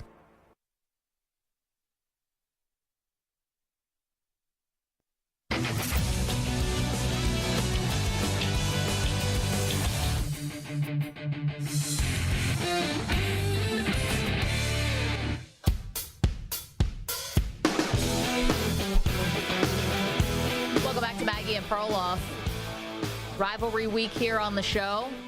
Today we did greatest NFL rivalry of all time and one sports, one non-sports. Greatest food and beverage rivalry of all time. So reset it. For my NFL rivalry, I took Ravens-Steelers, which is crushing it on our Twitter poll. Perloff? Yeah, I took Washington-Dallas, which is crushing it on my Twitter poll. I think it just hurts me that I can't say the two team names, which is fair. No, we get it. Well, I don't think, but people are like, well, that hasn't been good since 1998. But the point is, when it was at its peak, it was the best rivalry. It's so funny. It hasn't been good since that name we can't even utter on the airwaves anymore. That's how long ago it was before. But you guys know what I'm talking. I feel like I'm like going a little crazy here. Remember, that was a big deal. I do, because I lived in Washington, D.C. So, Yeah. of course, I remember it being a big deal. I just think that Dallas Eagles was also a big deal. Dallas Giants working in New York. I know even when the Giants were crappy, that was still a big deal. Yeah. So I think that the whole NFC East kind of is like the AFC East. They're all sort of rivals with each other. One, to me, doesn't stand out over the others. But there was a special history with all the Thanksgiving stuff. The fact that Washington, They're playing on Dallas, Thanksgiving this year. yeah, they used to win all the Super Bowls. It was a really big deal for a long, long time. And I think the Ravens-Steelers have taken it over. Now, our non-sports rivalry, greatest food and beverage rivalry of all time. Yeah, I went Miller Lite versus Bud Light. And I went Coke versus Pepsi. You're welcome to weigh in. Let's get to our shot of the day. He shoots! And the shot of the day is brought to you by Casamigos Tequila. Casamigos is brought to you by those who drink it. Well, today's shot of the day, snapshot of the show, comes from earlier. I was sharing that I was at a birthday party with a bunch of other parents who have young children, and I was very surprised that 8 and 9-year-olds were asking their parents very specific questions about sex. This isn't just the where do babies come from. This was like specific acts that like have numbers attached to them, if that clears it up. I got you. That's a tough one. Ooh, my daughter's memorized about 15 Nicki Minaj songs. Oh, boy. So she knows a little more than I am. Sometimes I go to her with questions. What is WAP? You know, it's an interesting moment, and it's related. When your kid drops a curse word on you, my daughter at like 9, didn't like this teacher my daughter's this cute little thing. She goes, bleeping Miss what's her name? I was like, whoa. Working blue. Wow.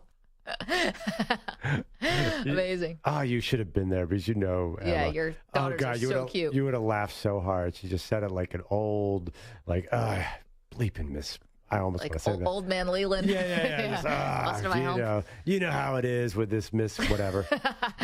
Let's get to the phones. Let's quickly go to Landon, who's in Georgia, wants to weigh in on our great sports rivalries. Hey, Landon, how are you? I'm great. I'm a little biased. I grew up in the DMV, but there is no NFL rivalry that can make a stadium shake like Cowboys-Redskins. I was 6 years old in '85, first game ever. I could feel it shaking with 65,000 screaming "Beat Dallas." Yeah. I mean, listen, I understand it, Landon. Thank you so much for the phone call. I mean, it was a great rivalry. Yeah. It's been dormant for quite a while. When's the last relevant game those two teams played? Well, I mean, with listen, like things on the line. Any game. I mean, Washington, even under Dan Snyder, made the playoffs a bunch of times, and so Dallas Like makes 4 times. Well, 4 times in 20 years. In 20 years, right? Well, 4 out of 20 in Dallas has been relevant is sort of relative, but at its peak, it was huge. Yeah, I mean, listen, 85, there was nothing better than that. The other thing too is like Dallas is a big part of this because everyone hates Dallas. Everywhere you go, if the Steelers, Ravens, a lot of people I think like both teams, right? Well, just Everybody Steelers hates fans Dallas. are like Dallas fans in the sense that there are so many. They are spread out all over the country. You don't have to live in Pittsburgh to love the Steelers. When I was at SI, this was right around 2010. Washington fans are so loyal, and there's so many of them that have been just dormant, too. Yes. That's the thing. I think if the new owner turns this around, you're going to see one of the most diehard fan bases. I agree with you there. Let's go to Nadal, who's in Dallas, who's got a food rivalry for us. Nadal, how are you? Good. How are you guys doing? We're doing great. What's your food rivalry? I'm your favorite Chiefs fan in Dallas here. It's been a long time since I called in. And just to prove to you how much I love you guys, remember 7-8 months ago, you had this huge debate between you two, between the late afternoon supper time game shows, Wheel of Fortune, Jeopardy. Remember that? Sure. Maggie, I'm siding with you, babe. Wheel of Fortune all day, every day. I told you that would be the show if I could host. My dad used to give us $1. Whoever gets the puzzle, $1. And back then in the 80s, that went a long way. Okay. I mean, $1? Come on. Anyway, so food and beverage, I told your screener, we got to remember, we got to mention that famous commercial, the taste test. Remember that? Yes, that was the other thing. And thank you so much for the call, Nadal. We're literally up against the end of the show. That was a that was a Pepsi theme advertisement where they did a blind taste test. That was huge. And that was massive, too. That was... Taste the difference or whatever. Yes. Yeah. That was a while ago now. It was like the 70s. Was it the 70s? Uh-huh. It started in the 70s. I went back and looked up all these things. Huh. And that was Taste the Real thing or whatever it was. I mean, part of me is like, is there that big a difference between Coke and Pepsi? If I'm in a ball game, they say, can I have a Coke? And they'll be like, no, is Pepsi okay? That I'm was like, another campaign they had. Is Pepsi okay? Yeah, fine. What's the difference? Yeah, it's I just agree. sugar water. Thank you to Mike Sander. Thank you to Stu Kovacs, the Weedos, the Purple Drinkers, the callers, everyone to Mike Sando as well. We'll see you tomorrow with a whole new rivalry.